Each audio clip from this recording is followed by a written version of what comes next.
Hello there, and welcome to Echoes of the Forgotten Earth, where curiosity gets cozy and science slows down just enough for your thoughts to breathe. Tonight's story wanders far from ticking clocks and starlit skies and settles instead into the greenest place on the planet. A world that hums quietly beneath clouds and holds more secrets than we've dared to imagine. The Amazon Rainforest. A place so vast and so alive that even satellites can't quite agree on where it ends. It's a world that seems eternal, untouched, older than history itself. But what if the Amazon isn't just a wilderness? What if hidden beneath those endless trees lie traces of something we thought had never existed there at all? Early civilization, in its first quiet breath. Before we drift too deep into that thought, take a small moment to notice where you are right now. Maybe you're lying in bed with the day fading behind you. Maybe you can hear the soft hum of a room, the faint rhythm of your own breathing. I'm curious. Where are you listening from tonight? What time is it in your corner of the world? Somewhere as we speak, night is falling across the Amazon too, and the forest is waking up. If you find this slow unraveling of mystery soothing, if it helps you settle your thoughts, I'd be grateful if you'd like or subscribe so we can keep wandering these questions together. Now, let's follow the sound of rain on leaves and see what it's been hiding all this time. The Amazon has always seemed like a place beyond civilization, at least in the way we usually define it. For centuries, outsiders described it as a green emptiness, a wilderness too dense, too wild for anything resembling a city to have thrived. To the world beyond its rivers, it was a realm of isolated tribes and untouched nature. But that picture, as it turns out, may have been painted on very thin paper. Beneath the thick canopy, the rivers and root systems twisting like veins, evidence is beginning to surface of something far more complex. Traces of roads and raised causeways, geometric earthworks cut into the ground with surprising precision, entire regions of dark, human-made soil. Clues that suggest the Amazon may once have been home to organized, populous societies thousands of years before Europeans arrived. For a long time, these ideas were brushed aside as wishful thinking. Early explorers wrote about dense settlements and sophisticated cultures along the rivers, but their accounts were labeled exaggerations, fever dreams, fantasies born of hunger and humidity. The dominant view hardened into one of scarcity. The rainforest, scientists argued, was too nutrient poor, too unstable to support large populations. Any sign of structure was assumed to be temporary, accidental, or recent. But new discoveries are slowly dismantling that old assumption. The jungle, it seems, has been quietly keeping secrets. Modern LIDAR mapping, technology that uses laser pulses to see through vegetation, has begun revealing patterns beneath the canopy that are anything but natural. Perfect circles, long straight lines, massive geometric shapes stretching across ground that was once believed untouched. Archaeologists studying these scans have found remnants of road networks linking settlements across hundreds of kilometers. The shapes suggest planning, engineering, and collaboration. They don't belong to random villages hidden in isolation. They point to a civilization, perhaps many civilizations, that learned how to live not in opposition to the forest, but in balance with it. Imagine that for a moment. A society that didn't clear the forest to build cities, but wove the forest into its design. Instead of stone temples or marble plazas, their monuments might have been living systems shaped with soil, water, and roots. And when they disappeared, the jungle didn't destroy their legacy. It absorbed it. To the human eye, everything vanished. To the ecosystem, everything remained. It's a humbling idea, isn't it? For centuries, we've measured civilization by what it leaves behind. Pyramids, walls, ruins visible from the air. But in the Amazon, success may have meant leaving no trace at all. Living so in tune with your surroundings that when your people are gone, nature carries on as though it never noticed the difference. Still, the Amazon doesn't give up its history easily. The heat, the humidity, the constant decay, These make it nearly impossible for traditional artifacts to survive. Wood vanishes, cloth dissolves, even bone can disappear quickly. What remains is subtle, and that subtlety is exactly why the story was missed for so long. Soil enriched beyond natural fertility, fragments of pottery baked into ancient garden beds, clusters of plants growing where they shouldn't, suggesting they were planted, not born there. Each clue feels like a torn corner of a much larger map, one that is only now beginning to reassemble itself. Some researchers believe these ancient Amazonians were among the earliest landscape engineers on Earth. They may have transformed the forest itself into a living, self-sustaining city. And when you sit with that idea for long enough, it reshapes what we mean by civilization. We usually imagine progress as cities of stone and iron. But what if the first great cities weren't made of rock at all? What if they were green? What if they breathed, grew, and healed themselves? Beneath the rivers, archaeologists have found traces of canal systems and fish ponds, evidence of intentional aquaculture. In certain regions, there are vast patches of dark soil known as Terra Preta, literally black earth, packed with charcoal, pottery fragments, and nutrients that don't naturally occur there in that concentration. These soils are still fertile today, thousands of years after they were created. It's as if the people who made them understood the chemistry of life so intimately that they could design a living technology, a sustainable system still working long after their disappearance. That alone is extraordinary. Our modern agriculture, for all its machinery and knowledge, struggles with depletion and erosion. Yet in the Amazon, ancient people managed to create soils that renew themselves. It suggests not primitive experimentation, but mastery. Knowledge developed slowly, passed down through generations like a careful flame carried through rain. The forest didn't resist them, it collaborated. And if that's true, then the history of civilization needs rewriting. The Amazon may not have been the world's untouched wilderness. It might have been one of humanity's oldest laboratories for coexistence, a cradle of innovation buried beneath vines and silence. This story challenges a comfortable myth that civilization only flourished in temperate regions with open land and predictable seasons. It suggests that humans were capable of developing complex, sustainable societies even in the most demanding environments long before the rise of Mesopotamia, Egypt, or Rome. The evidence doesn't tell a single clean narrative yet. It's scattered, partial, often ambiguous, but the direction is becoming harder to ignore. The Amazon we see today might not just be a natural wonder. It could be a palimpsest, a living record written over by nature but never fully erased. The forest itself seems aware of this in its own quiet way. Its diversity, its cycles of renewal, its structure. All of it bears signs of long-term influence. Many plants thrive where humans once tended them. Some species grow only near ancient settlements. Others appear to have been domesticated and then rewilded. Even the distribution of trees across vast areas follows patterns that mirror human cultivation more than random evolution. It's as though the memory of human hands still lingers in the soil, guiding what grows and where. When explorers in the 16th century first encountered the Amazon, they reported large settlements and well-organized societies along the riverbanks.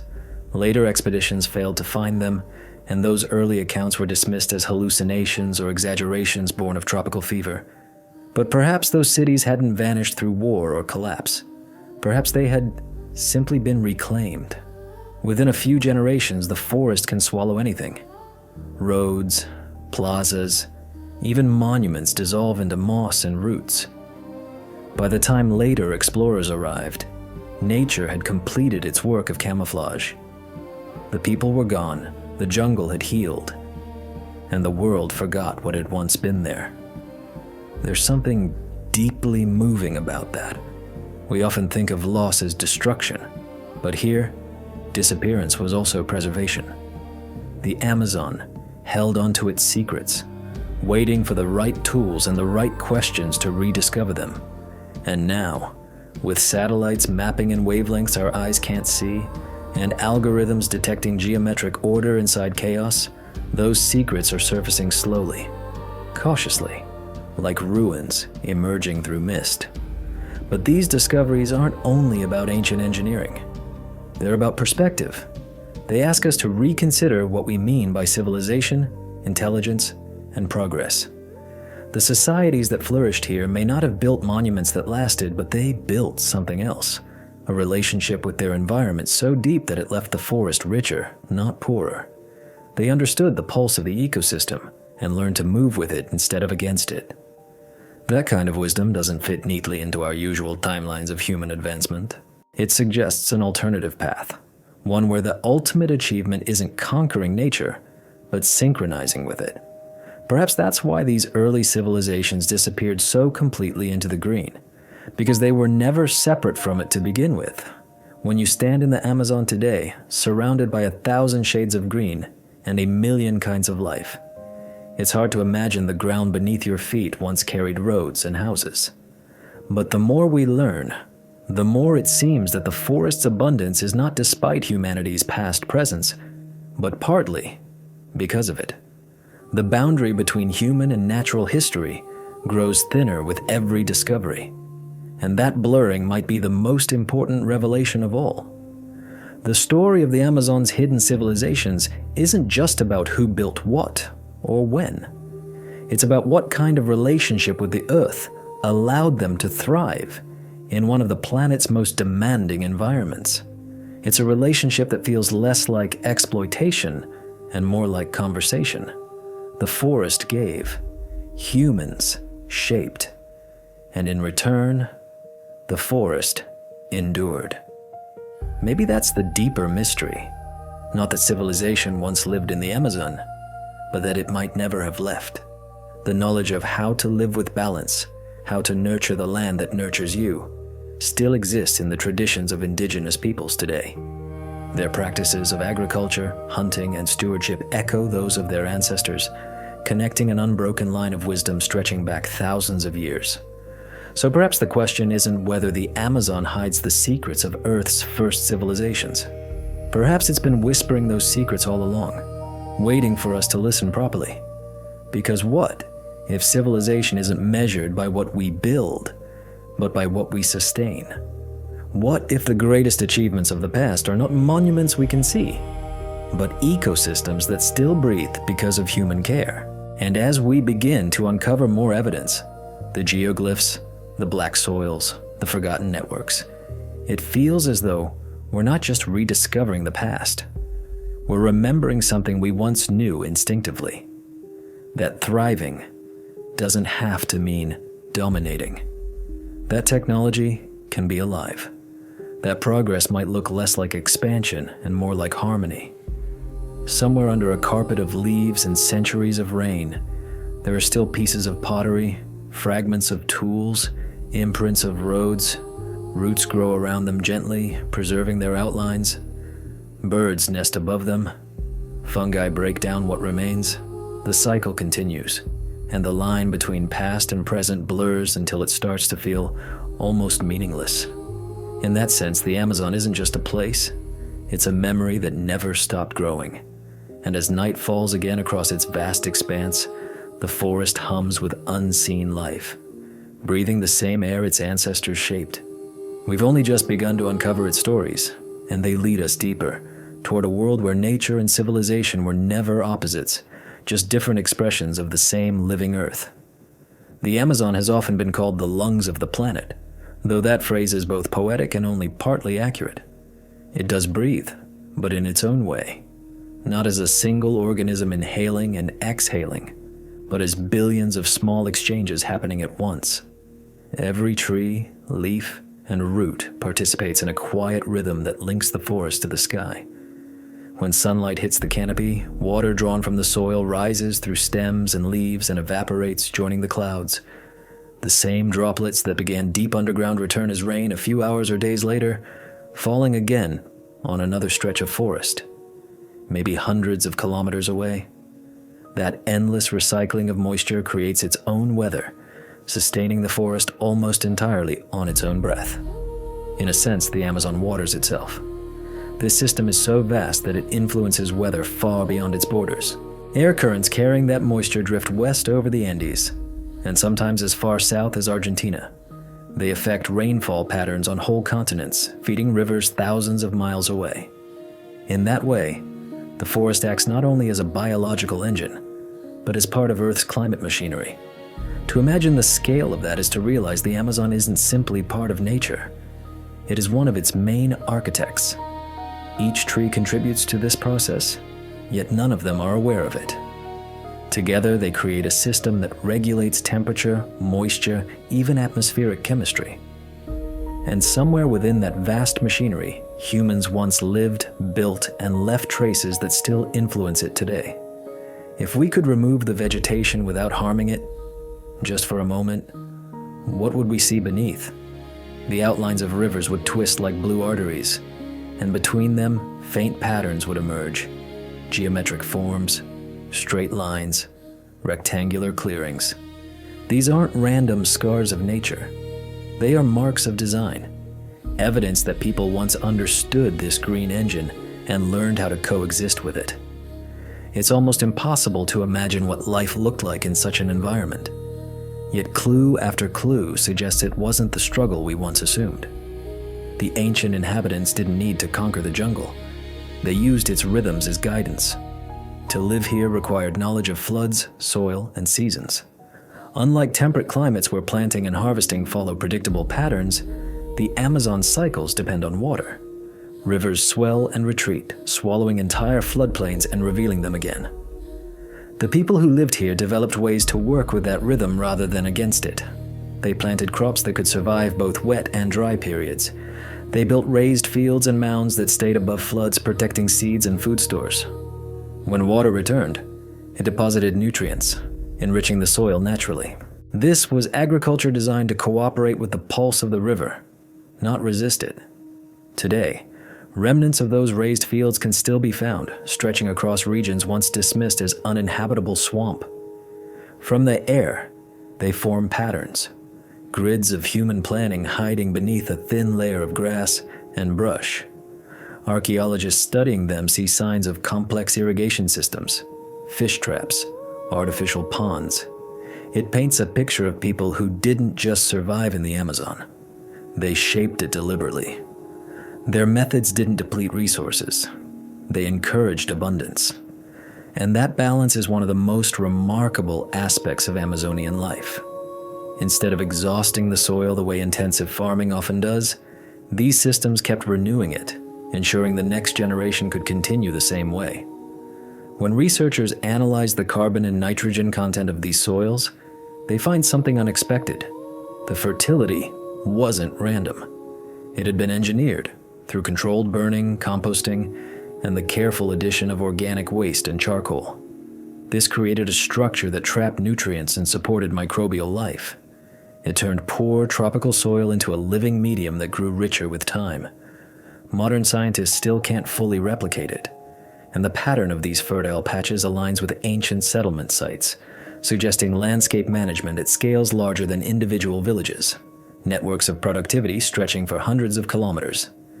It's easy to overlook the intelligence behind such systems because it doesn't resemble what we've been taught to associate with civilization. There are no stone pyramids, no city walls. The architecture was living, seasonal, adaptive. Instead of resisting nature's variability, it absorbed it. The forest was not wilderness to be subdued. It was infrastructure.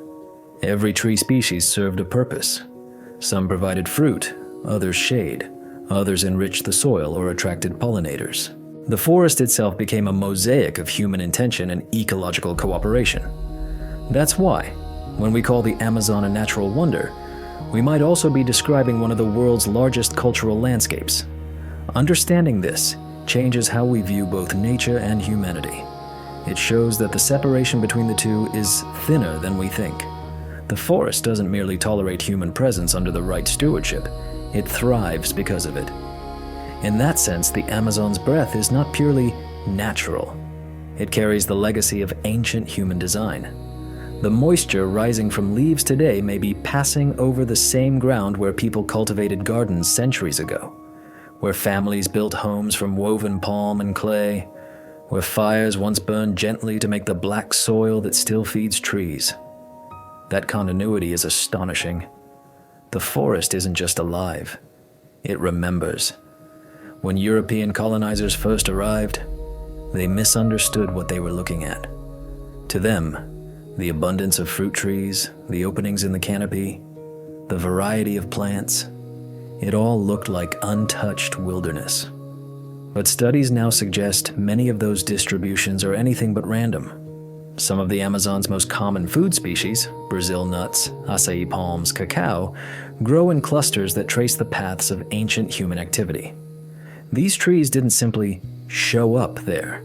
They were cultivated, traded, and propagated intentionally. Over generations, they became woven into the forest fabric until human history and natural evolution blended so completely that the seam disappeared. That pattern implies something unsettling and beautiful at the same time. The forest we see today isn't entirely wild in the way we once believed. It's a legacy ecosystem. A product of ecological processes, yes, but also of cultural memory. Each grove of fruit-bearing trees could mark the site of an ancient community. Each patch of unusually rich soil could be the remains of a garden. Every stream that curves just so might have been guided long ago. The forest breathes with traces of decisions, forgotten, but still alive in the arrangement of life. Even more intriguing is how these ancient systems echo ideas that modern environmental science is still struggling to implement. Today, researchers talk about carbon sequestration, biodiversity corridors, and regenerative agriculture, concepts that mirror what ancient Amazonians were practicing long before recorded history. They created sustainable models without formal theory, guided by observation, necessity, and respect. To them, success wasn't measured in endless surplus or expansion, but in equilibrium. If the forest stayed healthy, so did the people. That logic might sound simple, but in ecological terms, it's profoundly advanced. The Amazon's atmosphere bears witness to that complexity. The vast amount of water vapor released by trees every day affects global air circulation. A single large tree can release hundreds of liters of water into the air daily. Multiply that by billions, and you get a feedback system capable of influencing rainfall across continents.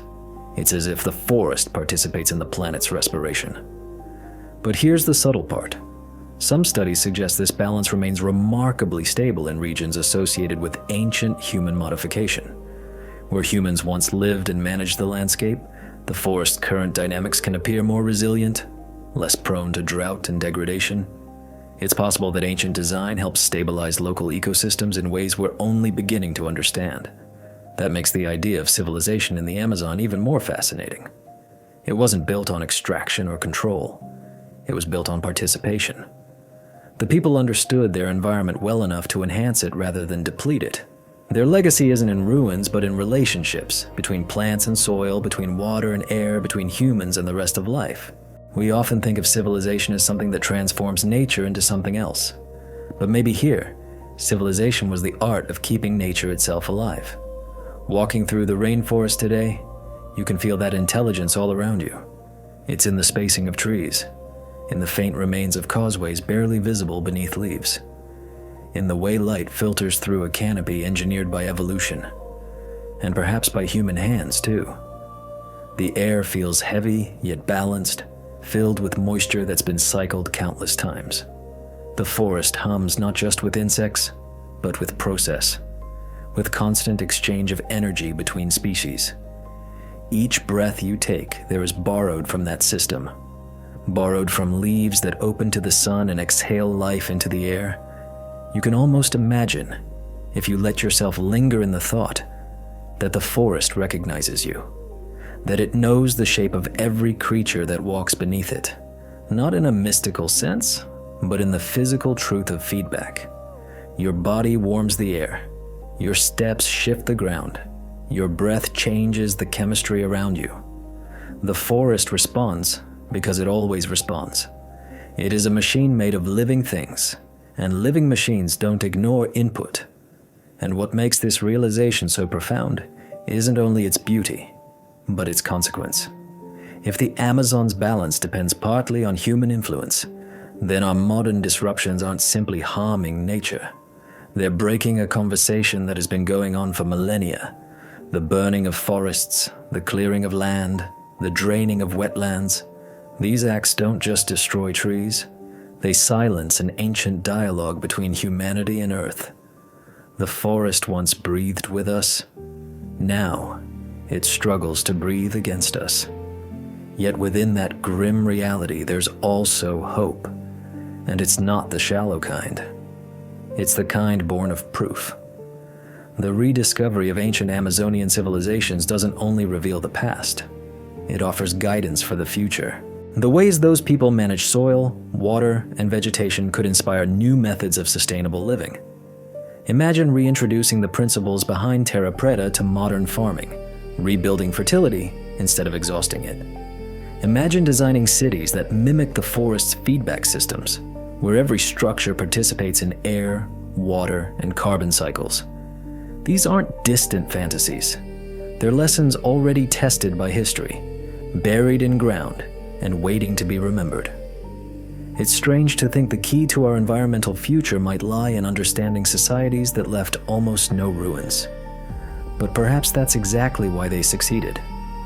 Their greatest monuments are invisible because they were never meant to stand apart from the world.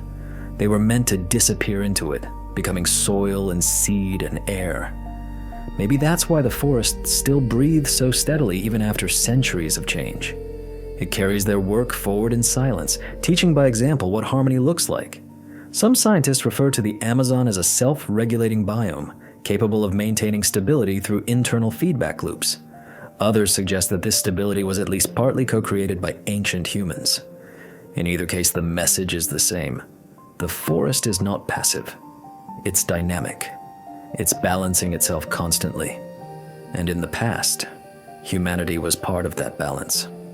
When we talk about restoring the Amazon today, we're not just trying to heal nature, we're trying to rejoin a system we once belonged to. So the Amazon breathes not as an object, not as scenery, but as a system that includes us. It exhales moisture that becomes clouds, rain, and rivers.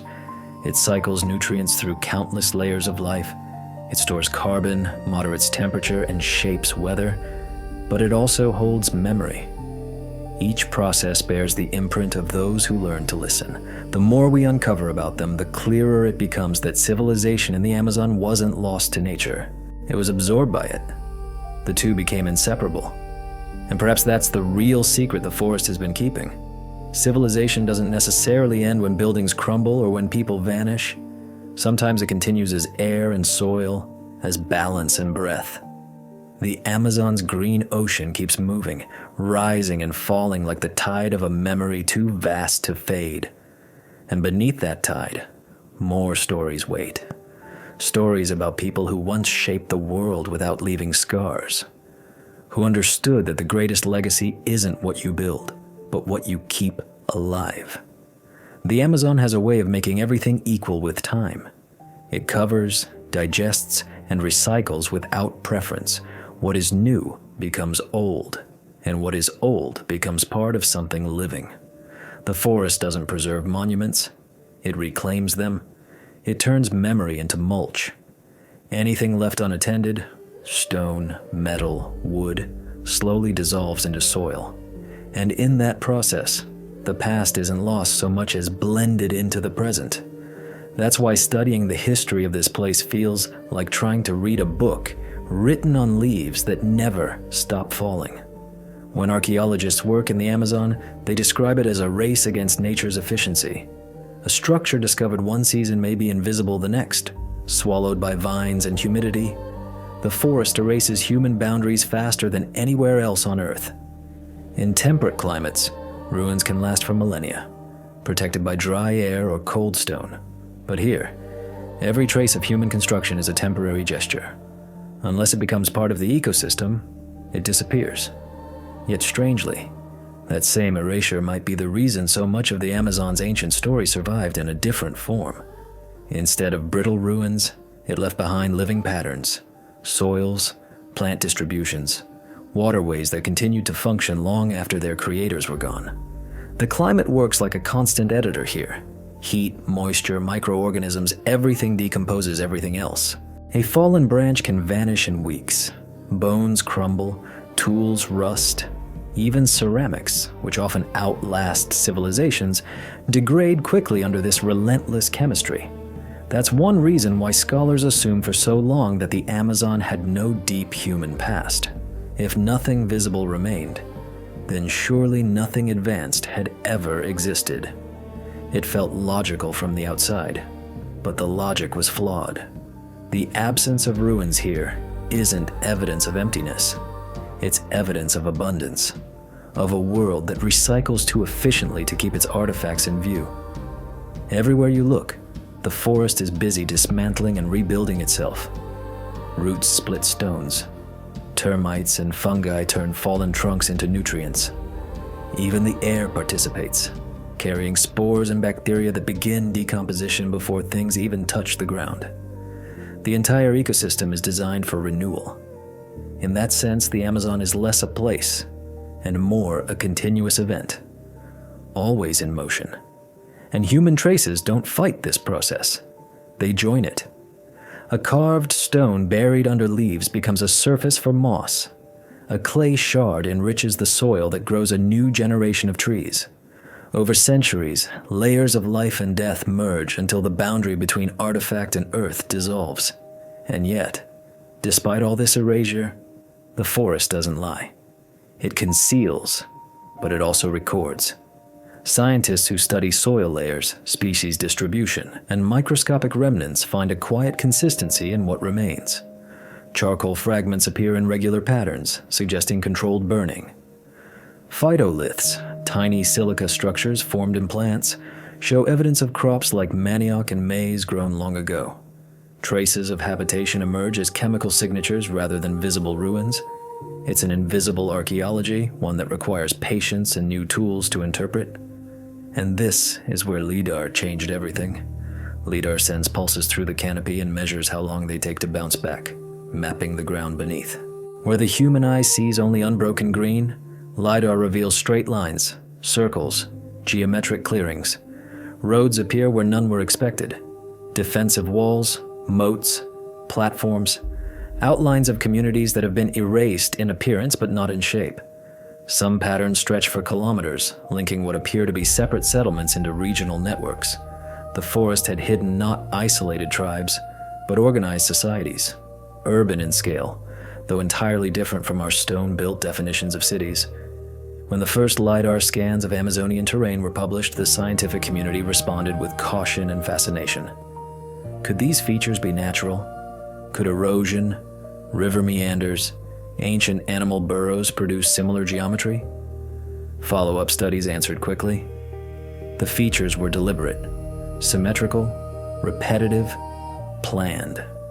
And the scale and frequency suggested populations in the hundreds of thousands, maybe millions, living in coordination.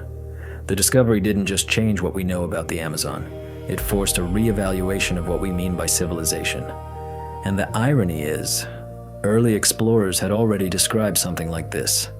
In the 1500s, a Spanish explorer named Francisco de Orellana traveled along the Amazon River and reported large settlements and cultivated fields stretching for miles. Later expeditions failed to find them and dismissed his account as fantasy. The assumption was simple. No society could survive, much less thrive, in soil so poor and climate so aggressive. But what those later explorers didn't understand was that the forest had already done what it does best. It had erased the evidence. Within a few decades, entire landscapes can vanish from view. Roads, plazas, settlements, reclaimed by vines and rainfall until they look like nothing was ever there. When science rediscovered the patterns centuries later using modern tools, Orellana's story stopped sounding like exaggeration. It started sounding like forgotten documentation, and that cycle, discovery, doubt, rediscovery, is especially intense here because of how efficiently the Amazon rewrites itself. In deserts or mountains, permanence is visible. In the rainforest, permanence is an illusion. Time behaves differently. It feels compressed. Processes that take centuries elsewhere can unfold in years. The forest doesn't just erase history. It teaches a different version of it. One where survival depends on integration rather than resistance.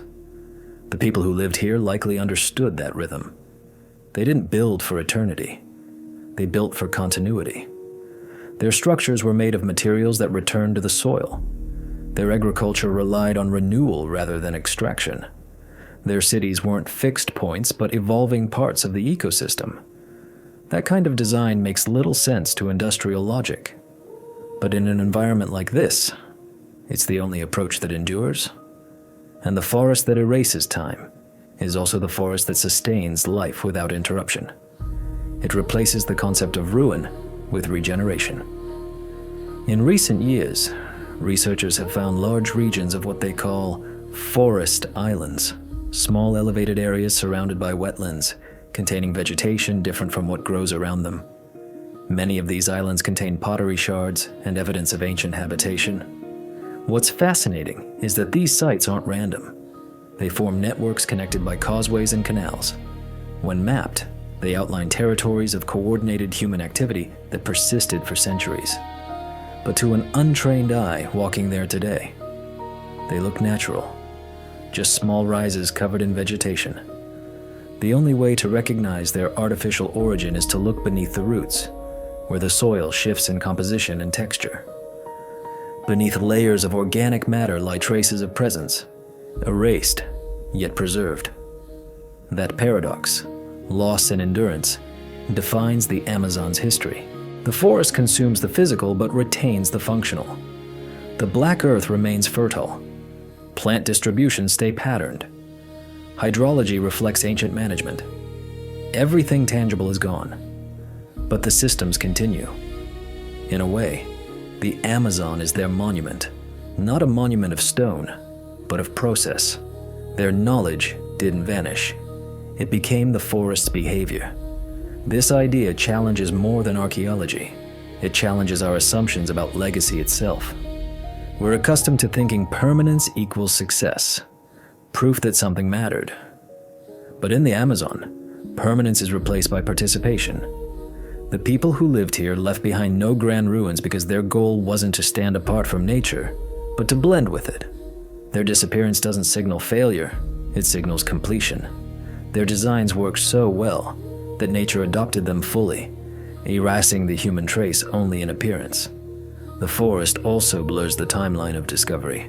When we unearth a pottery fragment, it's tempting to place it neatly into a single era, a single people, a single story. But in a place that constantly recycles itself, the same site can contain layers of habitation spanning thousands of years, overlapping, interwoven. One group might have farmed where another built homes centuries earlier, each adapting to conditions left behind. Time here doesn't march forward in straight lines. It folds, it loops, it creates landscapes that carry multiple histories at once.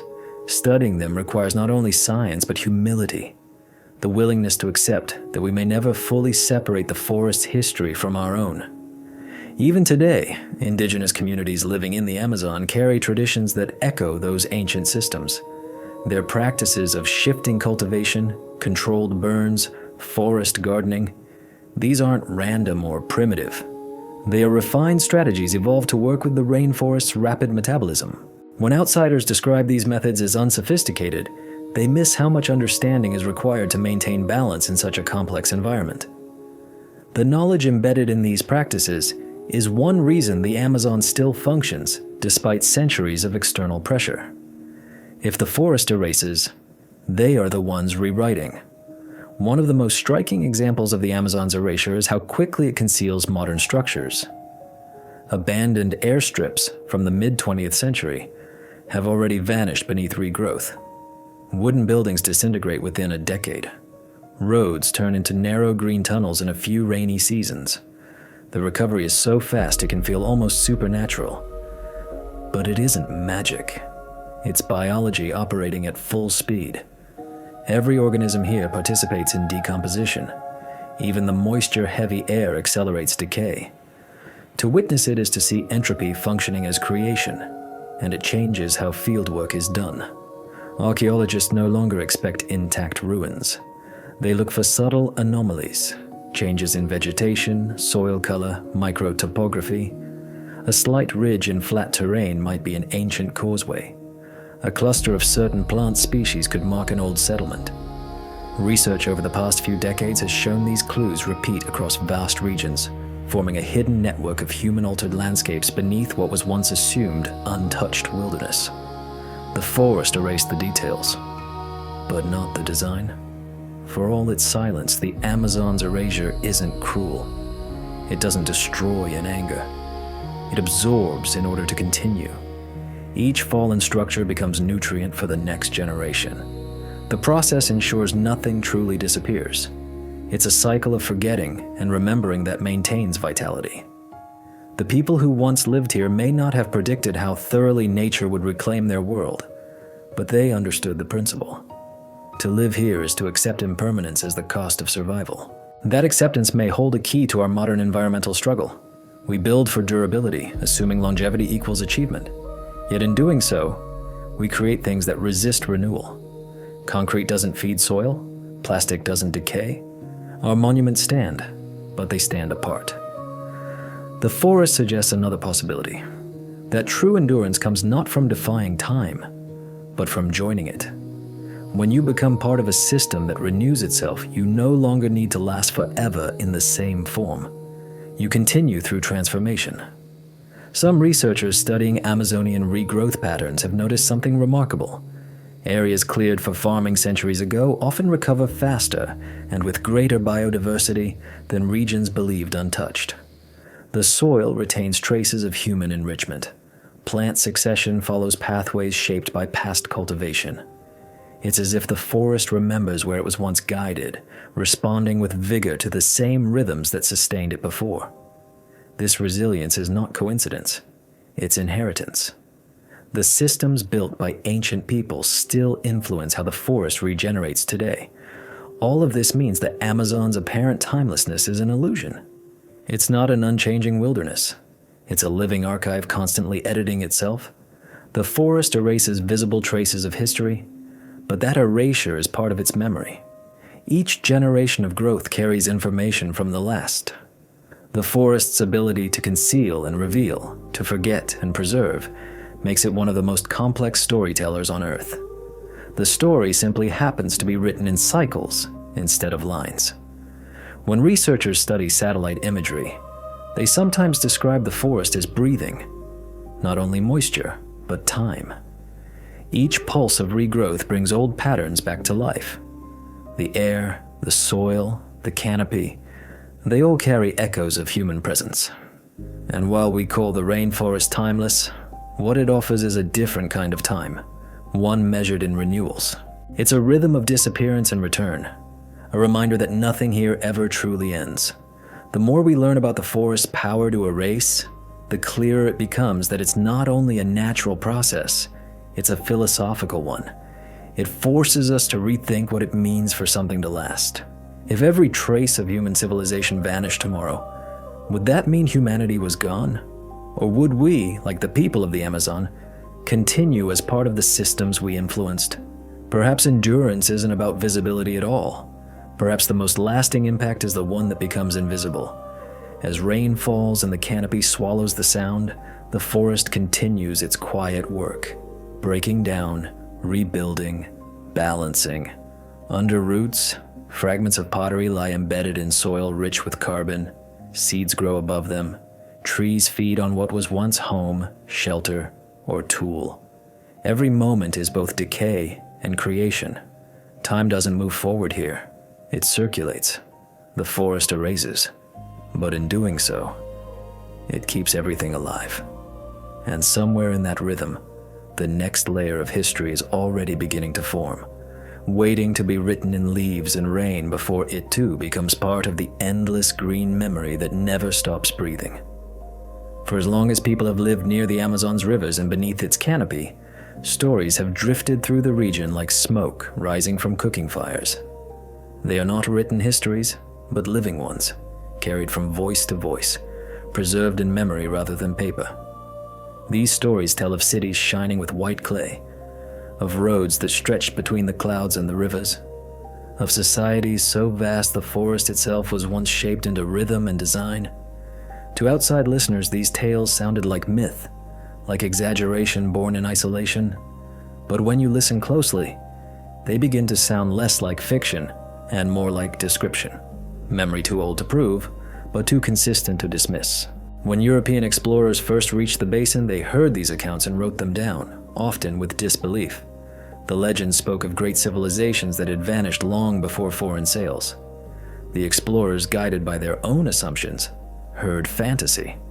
To them, the jungle was a frontier to be mapped and conquered, not the remnant of something once organized and intelligent.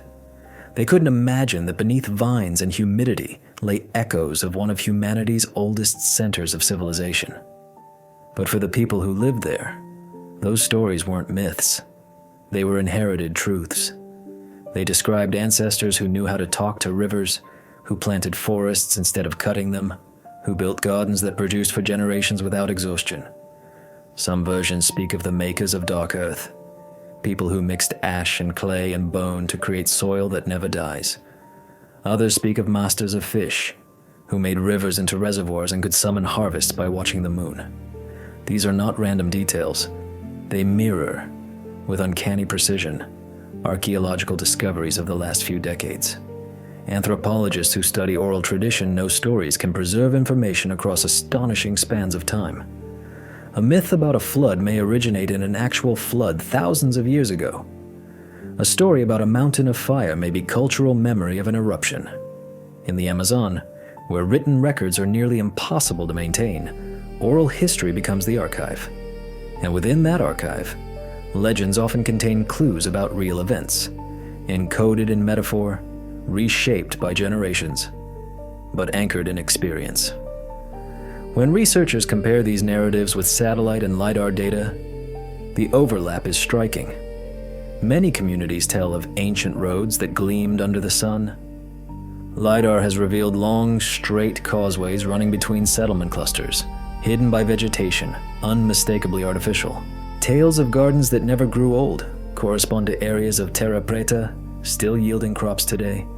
Legends of communal centers where people gathered for trade and ceremony match patterns of circular plazas found in newly mapped sites.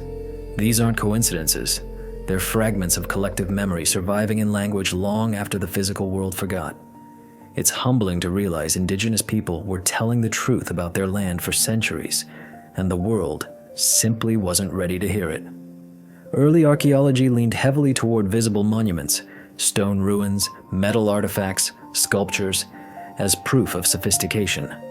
The Amazon offered none of these, so the assumption hardened. No advanced culture could have existed there. The forest's ability to erase, combined with the colonial urge to categorize, created a long silence about its real history. Yet those who lived within the forest never forgot. They just didn't describe it in the language of conquest or excavation. Their stories often describe the relationship between people and nature as partnership. A recurring theme of reciprocity. Humans give to the forest, and the forest gives back. One story from the Upper Madeira region tells of a woman who taught her people to plant the trees that feed the rivers. She said if they ever stopped planting, the rivers would forget their paths. Another from the Xingu Basin speaks of night gardeners, people who worked after sunset so animals could feed freely in daylight. Symbolic, yes, but also practical. Schedules tuned to animal behavior, planting methods aligned with the forest's rhythms. Societies measuring success not by endless expansion, but by balance. In some regions, elders still refer to themselves as caretakers of the old roads. When asked where those roads lead, they smile and say they lead to the ones who came before. Outsiders assumed metaphor. Now, as ancient causeways appear in imagery, the phrase takes on literal weight. The old roads exist beneath centuries of regrowth, connecting places that would have required planning, governance, and long-distance coordination. The people who told these stories weren't imagining lost worlds. They were describing the landscape as it was, before the forest reclaimed it. Among the most persistent legends are those of the White Cities, or cities of shining clay. Early explorers transformed these into tales of gold, El Dorado, the city of riches. But indigenous versions rarely emphasize wealth. They speak of light, places that glowed because walls reflected the sun, or because fires burned through the night. When archaeologists uncovered earthworks forming massive geometric patterns, some containing pale clay and crushed shell, the descriptions felt less impossible. The shining wasn't from gold, it was from the earth itself. These legends also carry warnings about imbalance. Several traditions speak of a great civilization that grew too confident, forgetting dependence on the forest. It expanded fields beyond renewal and began to collapse. The forest returned not as vengeance, but as correction. The people scattered. Knowledge survived as fragments of song and ritual, scattered like seeds. In these stories, the forest isn't an enemy. It's the equalizer, ensuring no species, not even humans, forgets its place in the cycle. Such stories are ecological philosophies as much as they are myths, and they reveal something else too: cultural continuity. Even after centuries of disruption and loss, many indigenous groups maintain detailed understanding of plant cycles, soil behavior, animal movement, knowledge aligned with what ancient societies would have needed. The legends are not just narratives, they are vessels. In one story, a child is told the spirit of the soil must be fed with fire, a poetic way of preserving charcoal enrichment. Another warns rivers become angry when blocked completely, echoing ancient practices of partial diversion, guiding water without stopping flow. Scientific principles wrapped in story, designed to survive when libraries cannot. When modern researchers work with indigenous elders, they often find oral maps, journeys, landmarks, seasonal movements, aligning closely with archaeological models of settlement distribution. The geography of myth matches the geography of evidence. Where a story says ancestors built gardens shaped like the moon, LiDAR reveals circular earthworks nearby. Where tales describe rivers that once ran straight, satellite images reveal remnants of canals. This overlap suggests that even after thousands of years, memory of human influence endures. It's easy to underestimate the precision of oral memory, but repetition and communal retelling act like storage. In societies where knowledge is survival, forgetting is not an option. Each generation learns through story, embedding practical information inside narratives so it can be remembered effortlessly. What sounds like myth to outsiders can be a coded survival manual, and if you listen carefully, the legends of the Amazon aren't about lost wonders. They're about continuity, keeping balance, maintaining fertility, respecting cycles.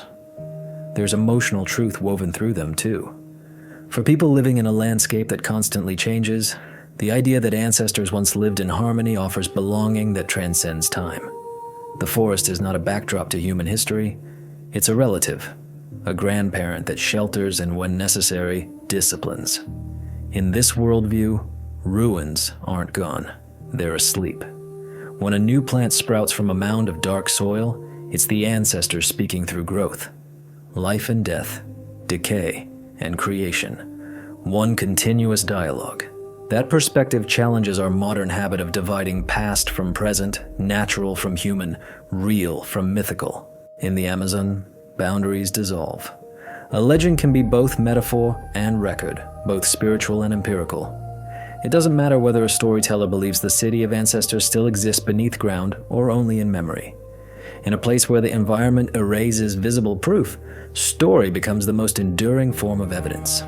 One of the most compelling examples comes from the Upper Xingu, where researchers worked with local communities to identify ancient earthworks. The residents had always known about them. They called the mounds sleeping houses, places where old people rested.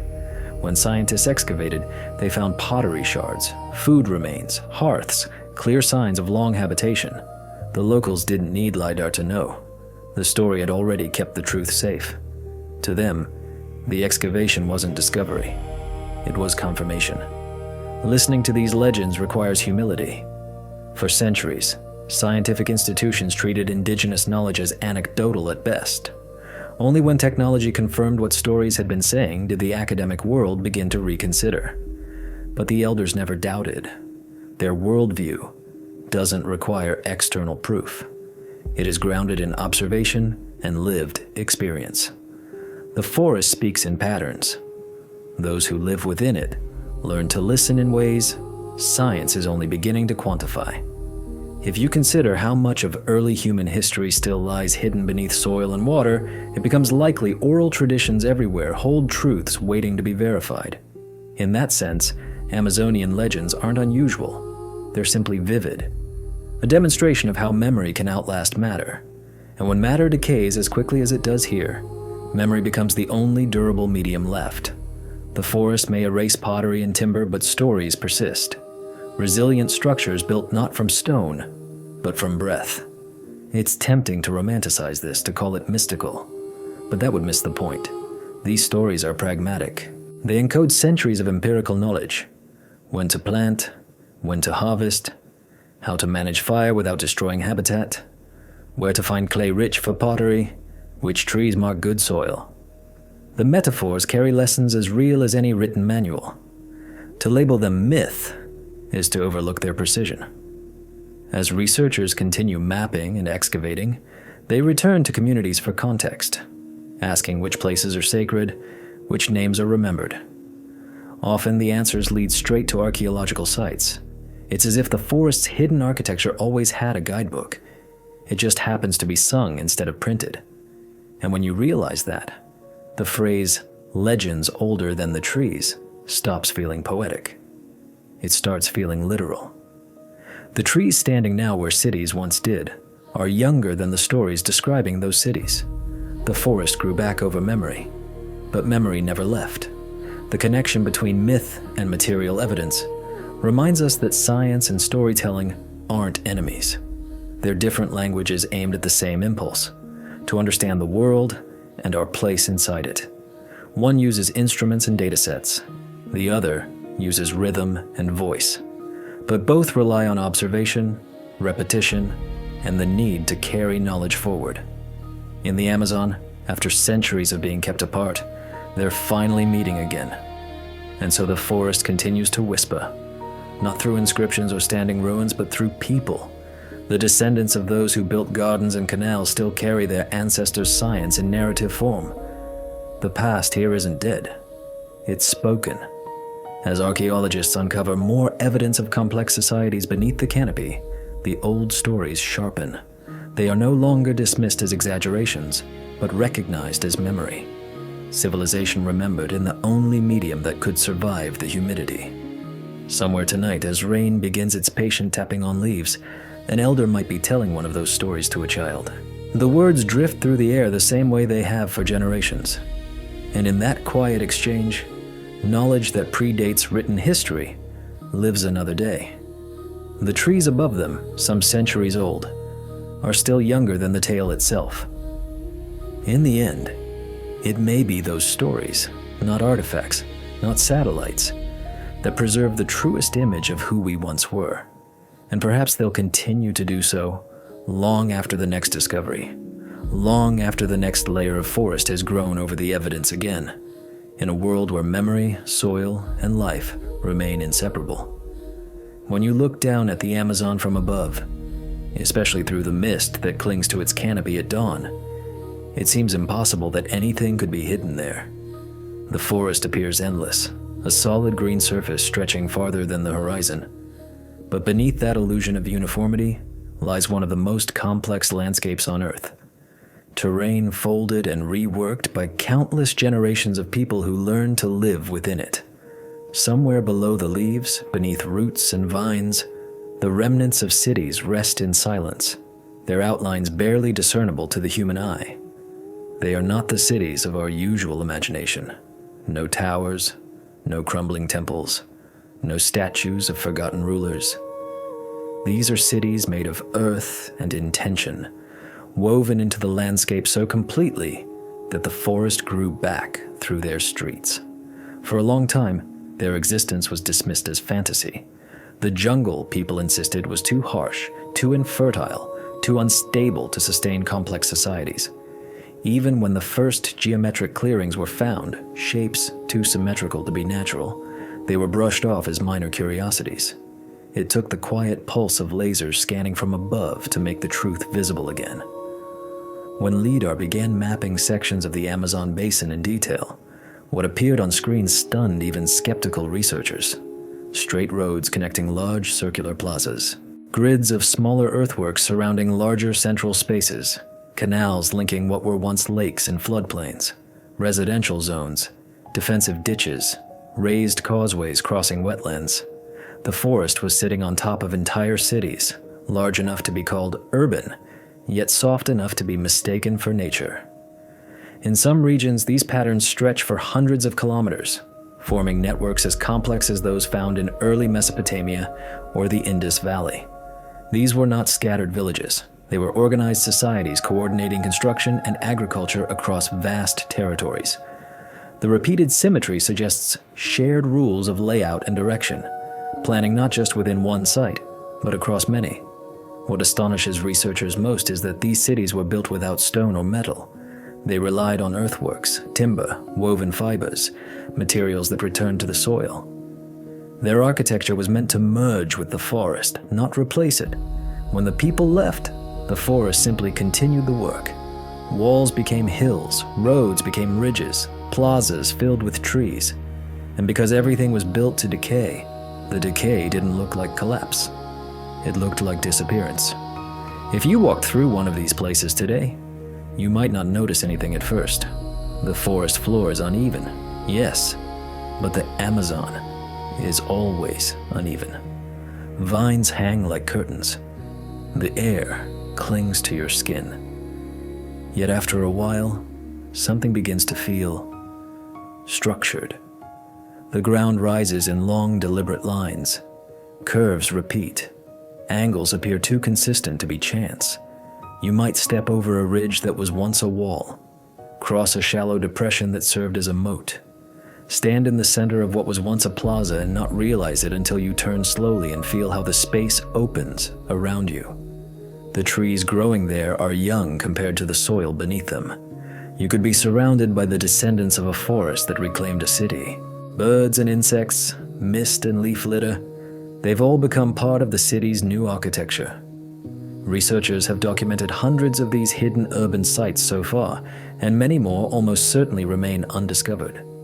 The sheer number suggests that before European contact, the Amazon may have supported millions of people. The forest that appears untouched today might, in many places, be a garden matured beyond recognition. Each of these ghost cities seems to follow a pattern. Central plazas, residential zones, causeways leading outward to other settlements, and beyond them networks of fields and canals designed for seasonal flooding and soil fertility. Instead of stone monuments, these people built with the materials of the environment itself, adapting their cities to living systems rather than forcing the systems to adapt to the city. And the most striking thing is how harmoniously they appear to have coexisted with the ecosystem. The builders understood that permanence in the tropics is a fragile illusion. Any structure that fights the forest will eventually lose. So they built with the expectation of decay. Their cities were not static. They were designed to evolve, to be absorbed, to disappear without breaking. Their longevity depended on flexibility rather than durability. In that sense, they mastered impermanence, designing settlements that could fade gracefully back into the living world. That is a kind of sophistication our modern age, obsessed with permanence, rarely appreciates. Archaeologists working in the Bolivian Amazon have uncovered earthworks dating from as early as 500 CE to as late as 1500 CE. These include ceremonial platforms, residential mounds, and intricate road systems aligned with celestial directions. In the Llanos de Mojos, LIDAR has revealed massive urban centers connected to dozens of smaller sites. Some cover several square kilometers and show signs of plazas and pyramidal mounds. The labor required to build and maintain them implies organized governance, shared purpose, and systems for coordinating people at scale. But perhaps the most fascinating discovery isn't the size or sophistication of these cities. It's their invisibility. Despite existing for centuries, they left almost nothing that breaks the continuity of the forest. And that invisibility wasn't an accident. It was a feature. The people built with organic materials, timber, clay, woven fiber, that returned to the soil. Their homes and public spaces likely blended into their surroundings, more like extensions of the forest than interruptions. They lived inside an ecosystem rather than on top of it. To a modern mind trained to equate civilization with stone and steel, this can barely register as civilization at all. And yet it represents a different understanding of human existence, one where cities are living systems, not monuments. Strength comes from adaptability, not resistance. You don't defy the forest, you cooperate with it. In some ways, these ghost cities resemble ideas architects are only now beginning to explore. Biodegradable design, structures meant to integrate fully with cycles of growth and decay. These ancient builders achieved it without theory, without machines, guided by observation and necessity. When you hear lost city, you might picture tragedy, ruins swallowed by vines, civilizations destroyed by catastrophe. But in the Amazon, lost isn't quite right. These cities aren't gone. They completed their life cycle. They transitioned from human habitation to ecological function. That's why ghost feels more accurate. They linger in soil chemistry, plant distribution, subtle topography. The forest hasn't forgotten them. It grows differently where they once stood. Certain tree species cluster around old plazas. Soil retains carbon and nutrients. Water flow still follows ancient canals now disguised as natural streams. The forest itself is their living monument. For scientists, the challenge is studying without destroying. Every excavation risks damaging the delicate balance that preserved these sites. So researchers increasingly rely on non-invasive methods, mapping from the air, analyzing soil chemistry, detecting temperature differences at dawn that hint at buried foundations mere centimeters below the surface. And with each new method, the same message returns. The Amazon was shaped intentionally, not as wilderness untouched by humanity, but as a landscape co-created by it. One of the most revealing aspects is how the forest continues to maintain ancient patterns. LiDAR's geometry isn't random, and it isn't fading evenly. After centuries of regrowth, the boundaries of plazas and roads remain visible in vegetation density. Certain species prefer the soil of raised mounds. Others avoid compacted paths. The result is a ghostly imprint visible even to satellites, a repeating pattern mapping where people once lived.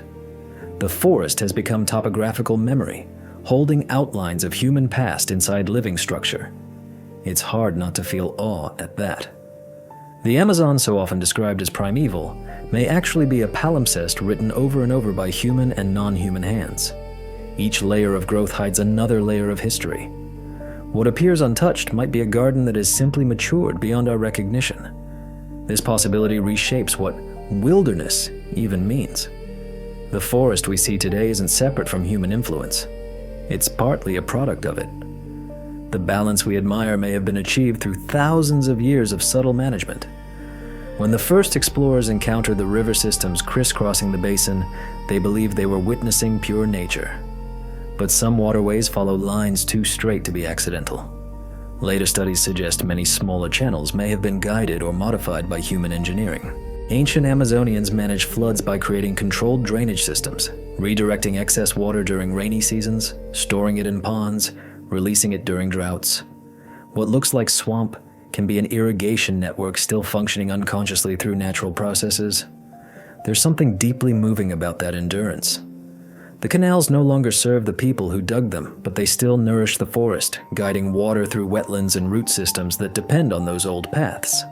It's as if the design never stopped working. It only changed purpose. Even in absence, the builders remain inside the living structure. Each rainfall that seeps through those channels, each tree that rises along an old road, carries forward the work of hands long vanished.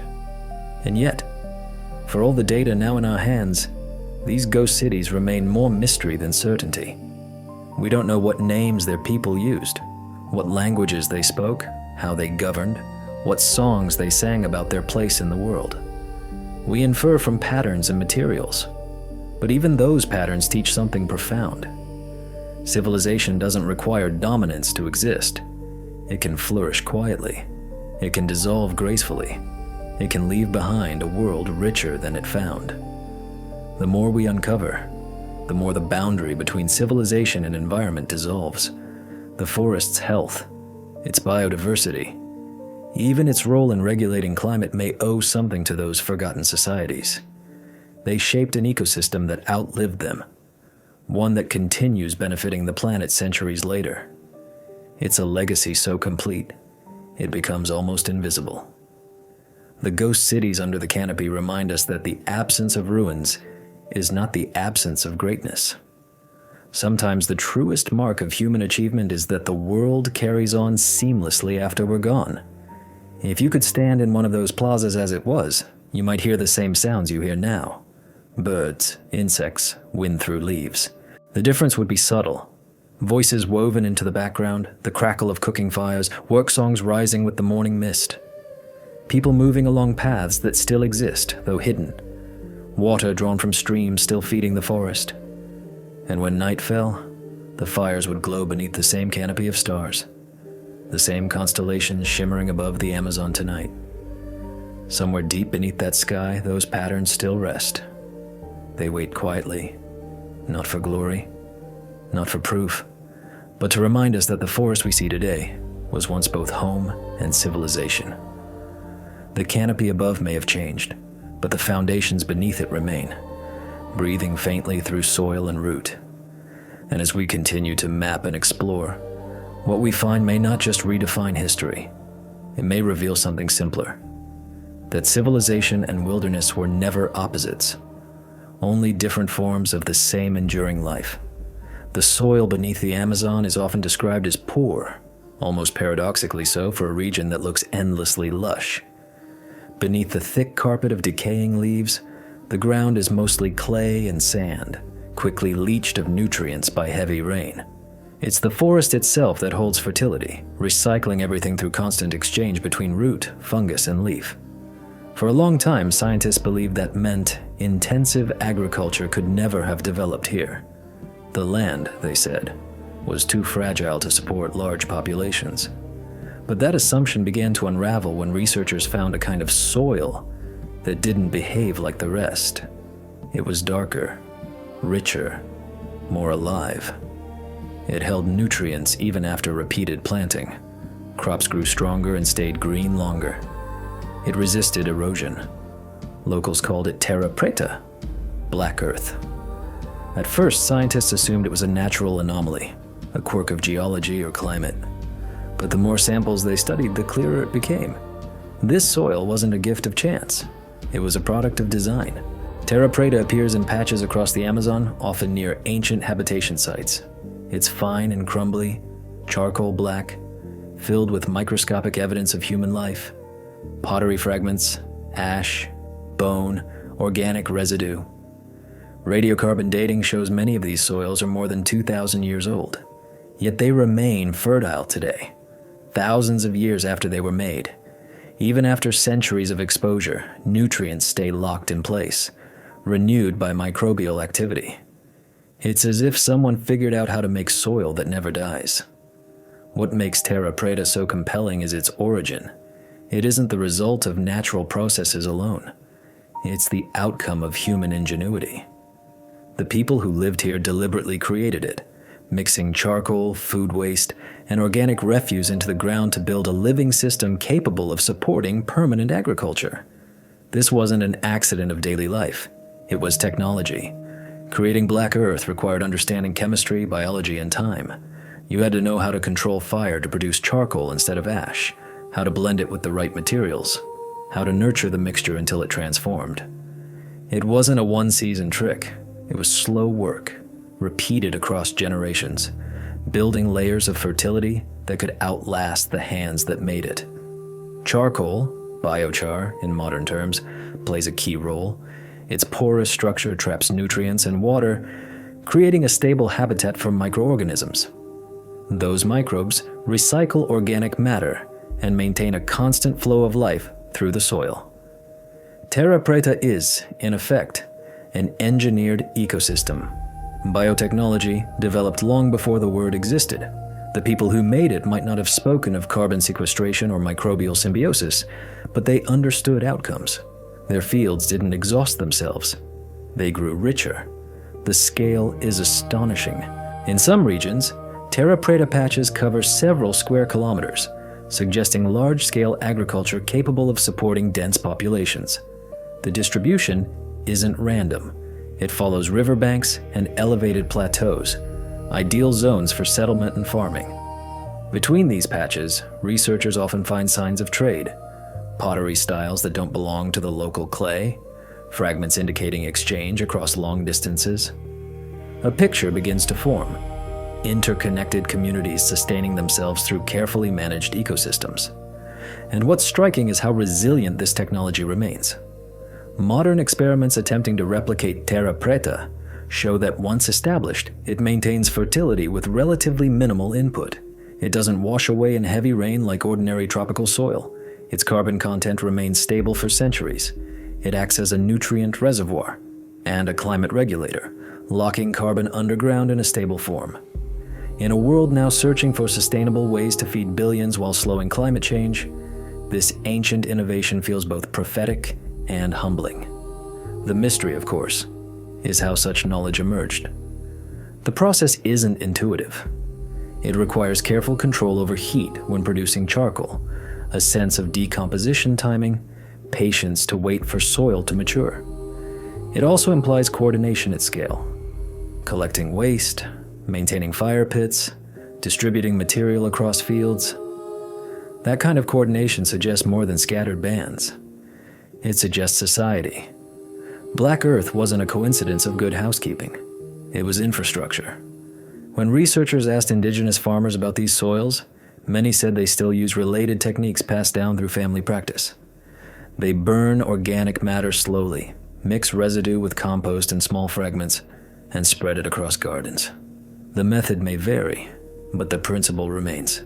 Feed the ground in a way that keeps feeding you back. For them, Terra Preta isn't mysterious. It's simply what works. The forest itself seems to respond differently where Black Earth lies beneath. Trees grow taller, undergrowth thickens, biodiversity blooms in ways that even untouched rainforests sometimes cannot.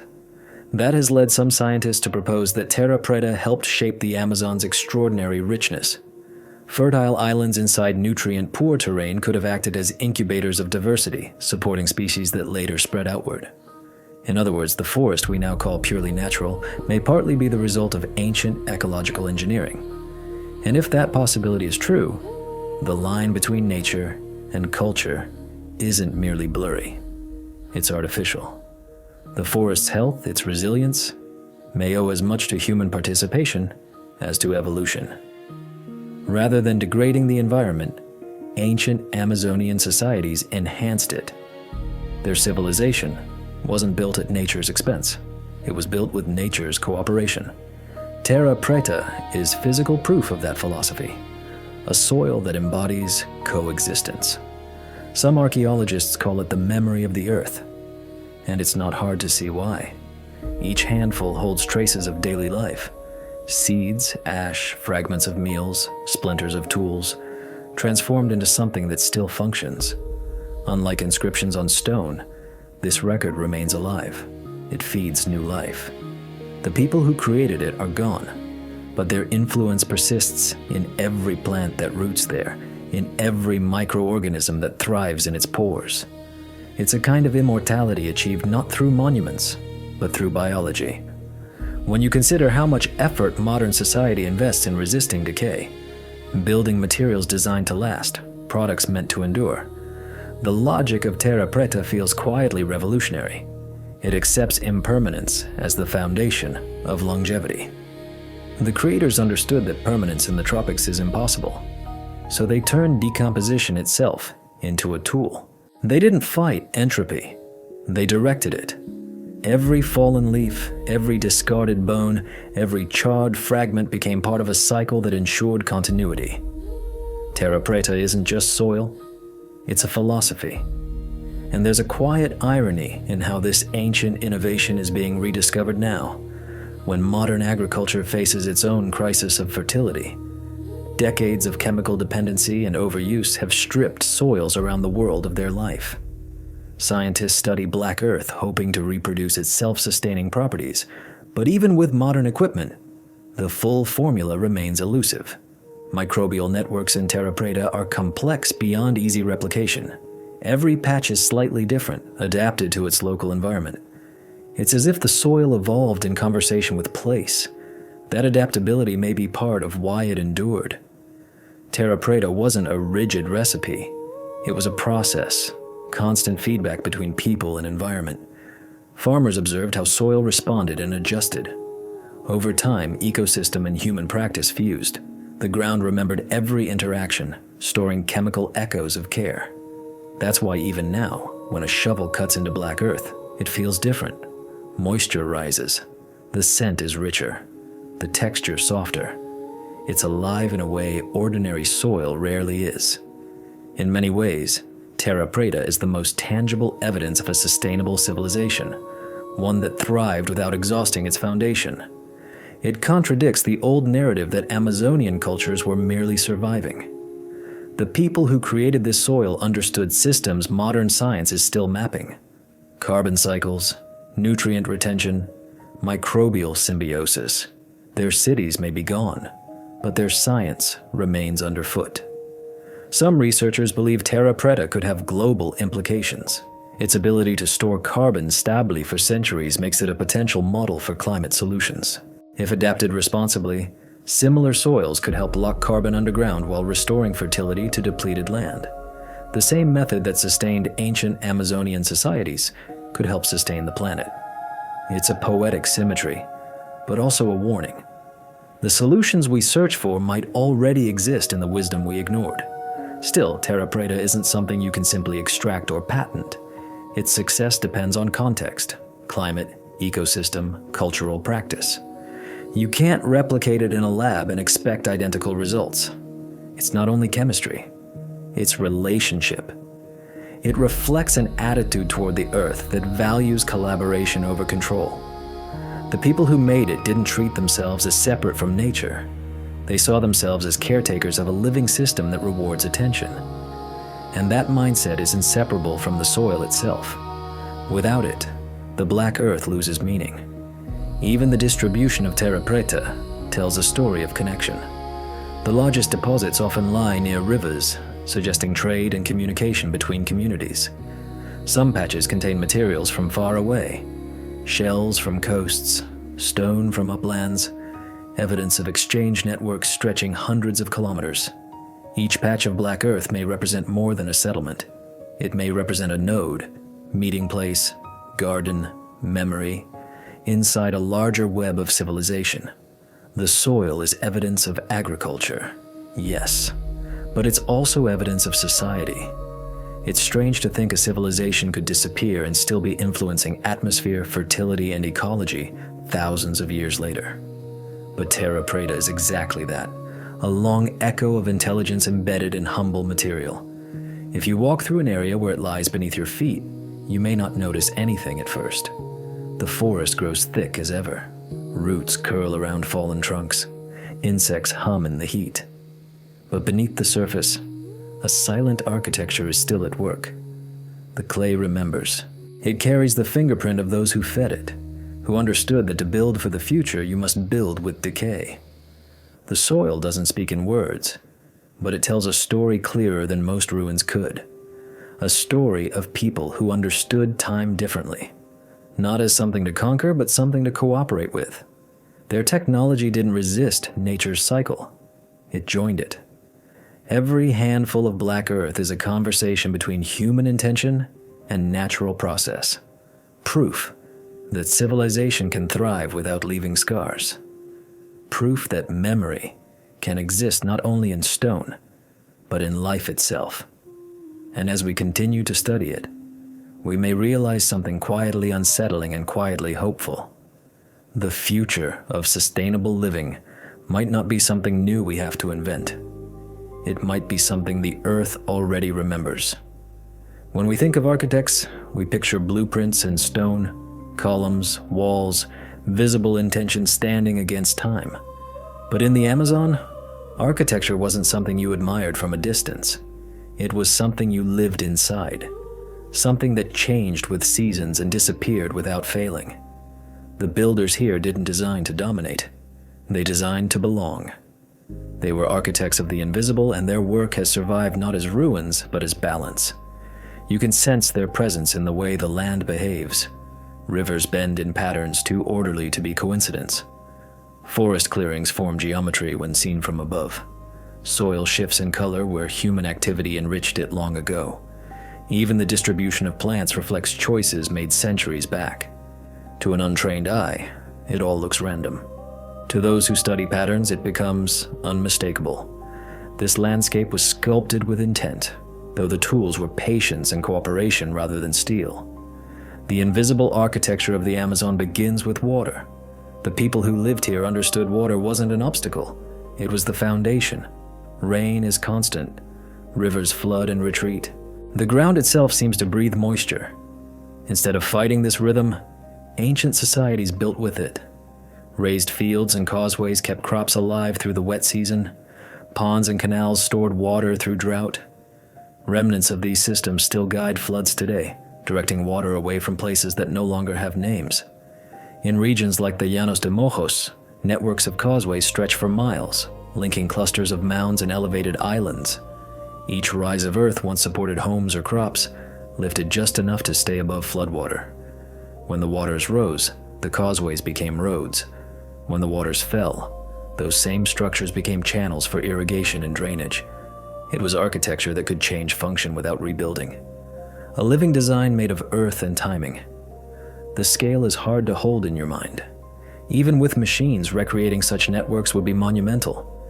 Yet these builders did it with labor, observation, and deep familiarity with the land. They didn't just manage water, they choreographed it. And they didn't stop with water. They shaped the forest itself. Studies of plant diversity show the Amazon's structure, what grows where, how species are clustered, is not entirely the result of chance. Human influence runs through it like an invisible signature. Fruit and nut trees appear in dense concentrations near ancient settlement soils. Some of these species have limited natural seed dispersal, meaning they didn't end up in those places by accident. People carried them, planted them, protected them. They cultivated forest gardens that provided food, medicine, building materials, systems that looked like wilderness, but were planned mosaics of intention and ecology. This idea of forest gardening flips our usual definition of agriculture. Instead of clearing land for monocultures, the Amazonians worked inside the living complexity already there. They selected and encouraged species that benefited one another. Nitrogen-fixing trees to feed the soil, vines that shaded young plants, flowers that drew pollinators. Each decision rippled outward, supporting insects, birds, mammals, fungi, until productivity and biodiversity rose together. The result wasn't domestication in the way we imagine it. It was enhancement. Modern ecology calls these landscapes agroforestry mosaics, systems managed for both human use and long-term stability. But for the people who lived here, it wasn't theory. It was the only way survival made sense. To live in the Amazon, you couldn't impose your will on nature. You had to listen. And every canal, mound, and grove reflects that philosophy. Architecture here wasn't domination. It was dialogue. In parts of the western Amazon, near present-day Peru and Brazil, researchers have uncovered networks of fish ponds and channels that suggest sophisticated aquaculture. These ponds were linked so water levels could be controlled through simple gates, subtle shifts in terrain, seasonal flood pulses. Fish could be trapped, bred, harvested in rhythm with the year, providing reliable protein without emptying wild rivers. Some of the species supported by those systems remain central to local diets today. Their habitats still shaped by ancient design, even when the designers' names are lost. Systems like these required more than engineering. They required long-term coordination. Managing canals, gardens, fields across wide territories implies communication between communities, shared knowledge, organized labor. These were not isolated groups improvising. They were societies thinking in systems. They built networks, not monuments. Their cities were ecological engines rather than piles of stone. And the proof is still operating. The most remarkable trait of this invisible architecture is resilience. Long after the builders vanished, their systems kept working. Soils stayed fertile, channels guided floods, forest gardens regenerated. Their work became self-sustaining. It's rare in human history for infrastructure to improve over time rather than decay. Yet that's what happened here. The Amazon's stability, its ability to recover, may still depend on foundations laid centuries ago. It's difficult for a modern mind to accept architecture that leaves no obvious ruins. There are no walls to photograph, no temples to reconstruct, no inscriptions to translate. The evidence exists in patterns too large or too subtle for casual sight. You have to look from above, through canopy, or dig gently through soil. You have to let go of the idea that civilization must announce itself. There's quiet brilliance in that invisibility. The architects of the Amazon didn't build for admiration. They built for participation. Their designs were open-ended, meant to change as the forest changed. A canal could become a stream. A garden could become a grove. A mound could become a hill. The structure wasn't fixed. It was cyclical. To them, invisibility wasn't loss. It was success. When the forest absorbed their work, it meant the system was functioning as intended. Even today, local communities maintain practices that echo those ancient principles. They rotate crops through forest gardens, allowing the land to rest and recover. They burn small plots carefully to refresh the soil, mimicking natural disturbance and renewal. They manage water with the understanding that flooding isn't always disaster. It can be opportunity. And when asked how they learned, many say simply, "The forest taught us." That isn't metaphor. It's lived observation passed through generations. The rainforest is the teacher.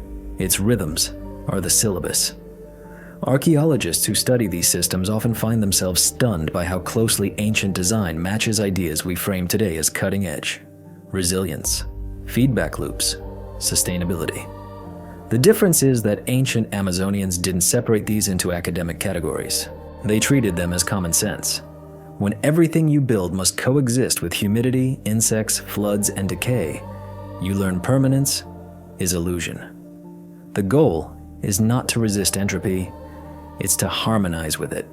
That understanding guided every layer of their architecture. Invisibility also had another advantage: protection.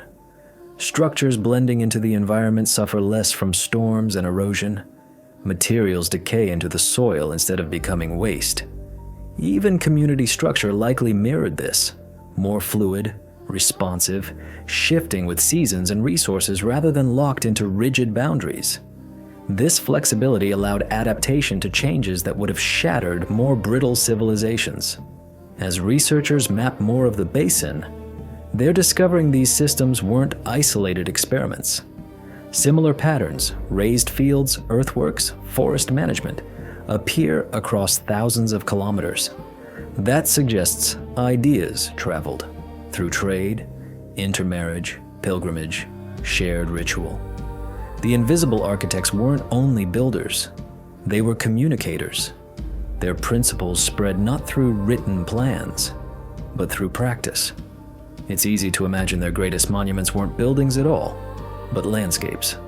Stand on a high mound that once overlooked a settlement, and you can sense how terrain rises and dips with purpose.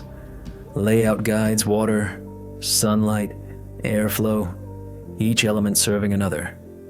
The environment becomes a kind of organism, every component feeding into the next. Calling it architecture almost feels too small. It's closer to symbiosis, a choreography between humans and Earth.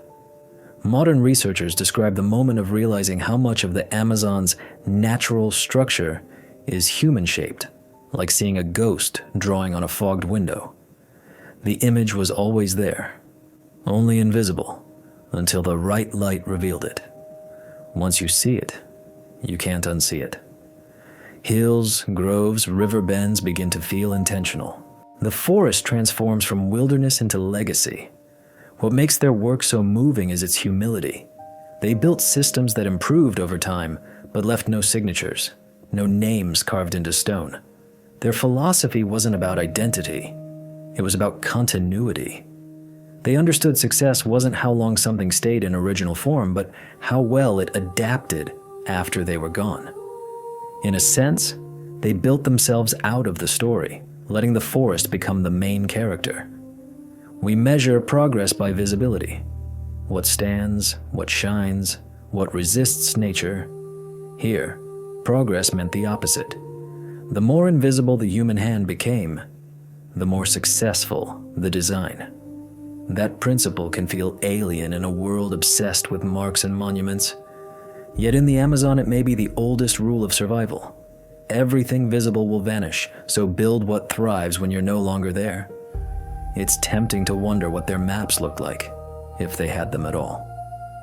Perhaps they traced rivers and trails with charcoal on bark. Or perhaps the landscape itself was the map, navigated through memory and oral direction. Follow the hill shaped like a sleeping turtle. Turn where red flowers bloom late season. In that sense, their architecture extended beyond earthworks into knowledge itself. They built memory as carefully as canals. And that invisible design holds a lesson that feels urgent now. Our cities grow louder, brighter, more permanent, and less sustainable. We bury rivers instead of guiding them. We replace soil with concrete. We build barriers to keep nature out and then wonder why balance fails. The ancient Amazon did the reverse. They invited nature in. Homes, gardens, waterways weren't barriers. They were interfaces. They weren't masters of an environment. They were participants in its function. That perspective allowed them to create systems still operating quietly long after names faded. When you walk through the forest now, their presence is still there if you know where to look. The subtle unevenness of ground, the clusters of useful trees, the faint change in air near an old canal. These are fingerprints of invisible architects. They remind us civilization doesn't always announce itself. Sometimes it speaks through balance, through systems so seamless they disappear into the background. The Amazon's architects may be gone, but their work continues to breathe. Water still moves through their channels. Soil still feeds what they planted.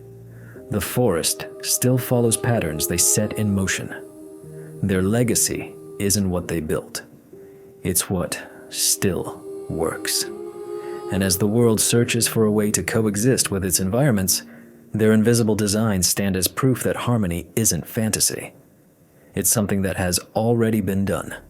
Somewhere under the canopy, where light filters through mist and the ground stays soft with centuries of renewal, their systems keep functioning, unseen, but alive. The forest doesn't just remember them, it continues their work, carrying their architecture forward in root and water, in the breath of leaves that still follow the old blueprint of human intention. And perhaps that's what true design looks like. Not something that endures despite time, but something that endures because of it. Every civilization begins by following water. Rivers have always drawn maps for us, long before we could draw them for ourselves. They shape where we live, what we grow, how we trade, how we imagine distance. In the Amazon, rivers do all this, and more. They don't just mark geography, they make it. They are veins through which the forest breathes and paths through which its history has always moved. If you want to understand the civilizations hidden beneath the canopy, you don't start with trees, you start with water. The Amazon River system is vast beyond comparison. Its tributaries reach into nearly every corner of the continent, crossing boundaries of country, language, terrain. It carries roughly a fifth of all the fresh water that enters the world's oceans. Its currents are so powerful they push into the Atlantic for hundreds of kilometers, tinting the sea as if the river refuses to end at the shoreline. From above, the Amazon looks like a silver spine winding through an endless green body. From within, it's a labyrinth. Channels split and merge, then split again. Floods reshape banks, sandbars appear and vanish. Entire courses shift over time. To anyone who has lived along its edges, the river isn't just water, it's memory. Over thousands of years, people learned to read it the way others read the stars. The current told them when to plant. The color of the water told them what the upstream rains were doing. The tides told them when to travel. The sound of rain on canopy told them when fish would rise. They didn't need paper maps because the river itself was a map drawn in motion instead of ink. Every bend, every confluence, every hidden channel carried meaning. And when you listen closely to the stories buried in its shifting banks, you begin to sense something else. The river remembers too. The course of the Amazon has changed many times since humans first settled near it. It floods regularly, carving new paths and abandoning old ones. Each shift buries part of the past beneath silt, leaving behind fossil channels, pale, winding scars visible only from above. When archaeologists began mapping these paleochannels, they noticed something extraordinary, many aligned with ancient settlement clusters and earthworks. The people who lived here didn't merely adapt to the river's movements, they anticipated them. In some places, they redirected smaller branches to create steady water supply routes. In others, they built on elevated natural levees, using the river's own sediment to raise foundations. They chose sites with precision, high enough to survive floods, close enough to harvest the flood's generosity, because the river's pulse is both destructive and generous. Each year, rains swell the water and vast stretches of forest are submerged. Fish move through flooded trees, feeding on fruit that drops into the water. When floods recede, the land is coated with nutrient-rich sediment. To outsiders, this looks chaotic. To those who lived here, it was opportunity. They understood what modern charts sometimes still fail to express. Flooding isn't simply damage, it's also fertility. It's the river bringing the forest's nutrients home, again and again. And so their agriculture was tied not to fixed land, but to rhythm. Archaeologists studying ancient settlement patterns have found clusters of habitation mounds placed with remarkable care. Each mound sits just high enough to remain dry during flood season, but near enough to fields and waterways to benefit from the flood's aftermath. Between mounds, canals run like veins, forming hydraulic networks that managed irrigation and transportation. It's engineering that only makes sense if you understand the river as partner rather than enemy. These weren't improvised defenses against nature. They were collaborations with it. If you trace the river long enough, you begin to see patterns that mirror the movement of people over centuries. Pottery styles and soil signatures trace migration routes along tributaries. Botanical markers follow the same paths. Domesticated plants, manioc, peppers, cacao, spread along waterways carried by hands that knew how to move with current rather than against it. The river was the Amazon's first and greatest highway, and civilization here unfolded along its banks like a long braid of water and human intention. What's remarkable is that this watery network didn't simply serve human needs. It shaped them. The river dictated pace of life, direction of trade, even boundaries of identity. Communities along different tributaries developed distinct dialects and customs, yet shared a deep rhythm imposed by the river's cycle: flood, retreat, renewal. These were constants, and the people didn't just live by them, they lived through them. In many traditions, the river is alive, mooded, intentional, capable of generosity and sudden correction. Modern science would call this variability and feedback. But the lived experience is the same.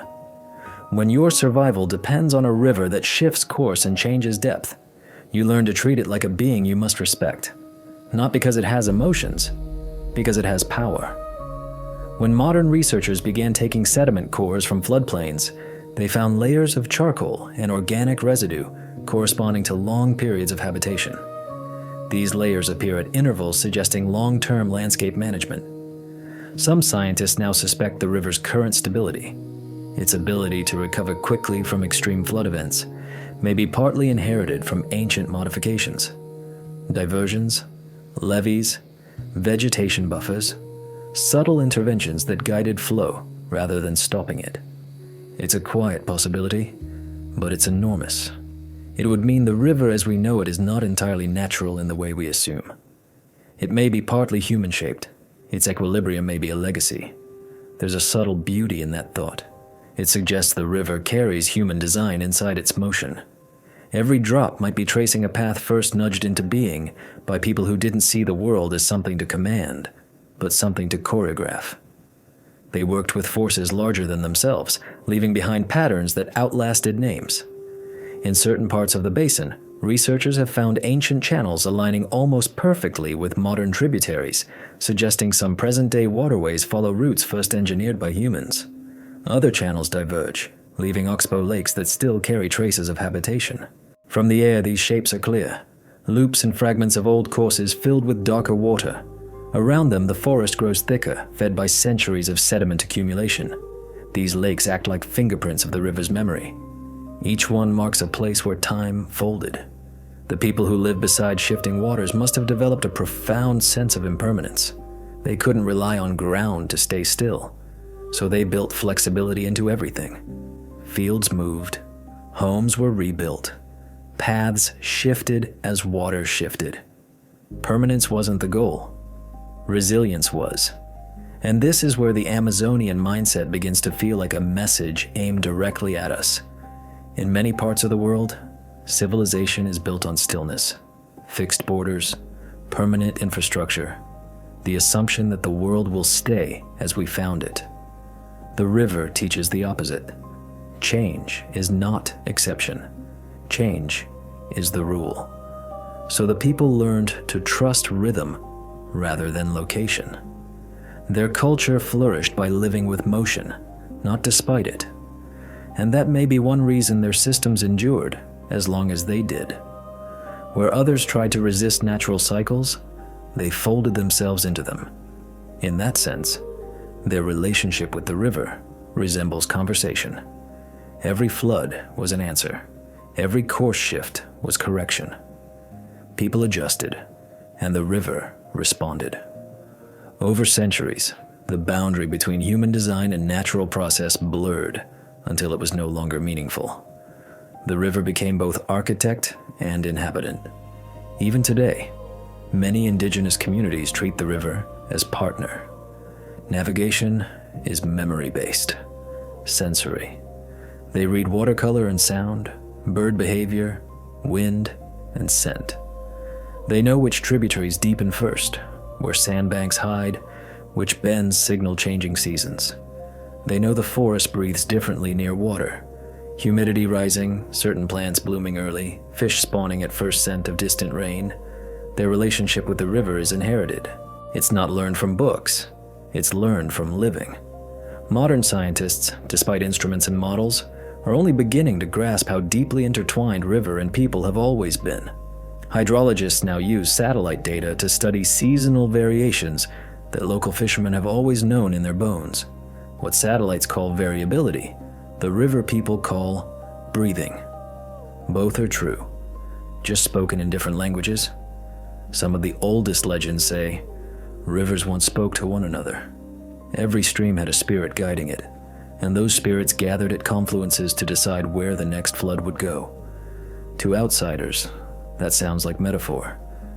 But if you understand hydrology, tributaries influencing downstream flows, interactions determining flood distribution, it's oddly accurate. The system decides collectively through interaction, not command. The myth is not wrong. It's observation turned into story. Archaeologists noticed that the largest ancient sites are often near river junctions. Confluences weren't only trade routes, they were symbols. Meeting of waters meant balance and renewal. It's easy to imagine ceremonies there, places where commerce and reverence overlapped. Offerings found in such zones, shell beads, carved stones, painted pottery, suggest gatherings where sacred and practical braided together like the tributaries themselves. The river shaped culture, even language. In several indigenous tongues, the word for world and the word for river are closely linked. Life is defined through flow. To exist is to move, to change, to be carried forward. That worldview differs from the modern obsession with permanence, but it fits the Amazon perfectly. Here, stability isn't stillness. Stability is the ability to move without losing form. Like water, when you trace ancient channels from above, you start seeing the river as a map that keeps rewriting itself, correcting, shifting, adapting. Human beings added another layer to that process. Canals, levees, ponds, collaborations, not impositions. Together, they created a landscape that could sustain life indefinitely, so long as balance held. And that balance still echoes. The forests lining floodplains are among the most productive ecosystems on Earth. Some scientists believe they still benefit from hydrological patterns first set in motion by people long ago. To look at the river now is to see motion made eternal. Each curve is both new and ancient. Each confluence is an argument between currents that ends in compromise. And though we can't see the hands that guided it, their influence may still be there, in the smoothness of flow, in the fertility of banks, in the very fact the water still runs where it does. If the forest erases time, the river preserves it. Every grain of sediment carries fragments of the past, ash from ancient fires, pollen from forgotten gardens, soil shaped by human hands. The water keeps these memories in circulation, carrying them from one season to the next, blending them with new life. When it rains in the highlands, the water that falls can contain the ghost of a civilization dissolved long ago, still traveling, still connecting, still shaping the world quietly beneath the surface. Somewhere along the river at dawn, a fisherman casts a net, unaware that beneath his boat lies the buried outline of an ancient canal. The current pulling his line is the same motion that once carried trade between settlements. The ripples from his paddle are brief, but they join an unbroken movement that has never stopped. The river keeps drawing its maps, one current at a time, guided by memories that never had names, writing the history of a civilization that trusted water enough to let it lead the way. Every tree in the Amazon stands because of what happens below it. The green vastness we see, the canopy that looks like a single surface from far above, is only the visible half of something much larger. Beneath the roots is another world, humming quietly, unseen but constantly at work. It isn't only soil and stone, it's a living network, relationships carrying messages, swapping nutrients, balancing the rhythm of growth and decay. This underground pulse is what keeps the forest alive, and it may also be the last place where the memory of its earliest civilization still persists. When scientists first began studying the Amazon's subsurface ecology in detail, they expected complexity. They didn't expect something that feels, in its own mechanical way, almost like a nervous system. Fungal threads, so thin that hundreds could fit across a strand of hair, spread through the soil, and connect trees across wide regions. These networks, called mycorrhizae, allow plants to exchange water, carbon, and chemical signals. A tree shaded by taller neighbors can receive nutrients from others far away. A sapling rooted in poor soil can survive because older trees feed it through fungal bridges. This constant exchange creates stability. It helps the forest recover from storms, fires, and floods. It makes the system resilient not because any single organism is strong, but because the network can reroute support when something falters. But as researchers mapped these underground systems, they began to notice something strange. In many areas associated with ancient human settlement, the networks behave differently. The density of fungal connections is higher. Nutrients appear more evenly distributed. Certain bacteria that thrive only in enriched soils are more abundant. In other words, the forest's pulse still carries the imprint of human influence. Even after centuries, places where people lived and farmed continue to function differently than places believed untouched. The invisible architecture built above ground is still alive below it. This adds another layer to the story. Ancient Amazonians didn't only change the surface of the land, they altered its biology, its microbial communities, its chemical balances. Their agricultural methods, waste practices, and controlled fires left microscopic fingerprints that endure. Terra Preta soils, for instance, act as reservoirs for microbial diversity, supporting ecosystems that outlasted their creators by millennia. The bacteria and fungi living in that soil are now part of the forest's metabolic memory, performing the same work they did when humans tended gardens there. The forest continues to breathe through systems we helped create. And even though we can't see that world directly, you can feel it in subtle ways. The air seems different near old habitation sites. Thicker, moister, more alive. The ground has a softness to it, springy from deep organic matter. Roots form tangles dense enough to hold water like a sponge. Even insects behave differently, drawn by chemistry underfoot that still echoes with human life.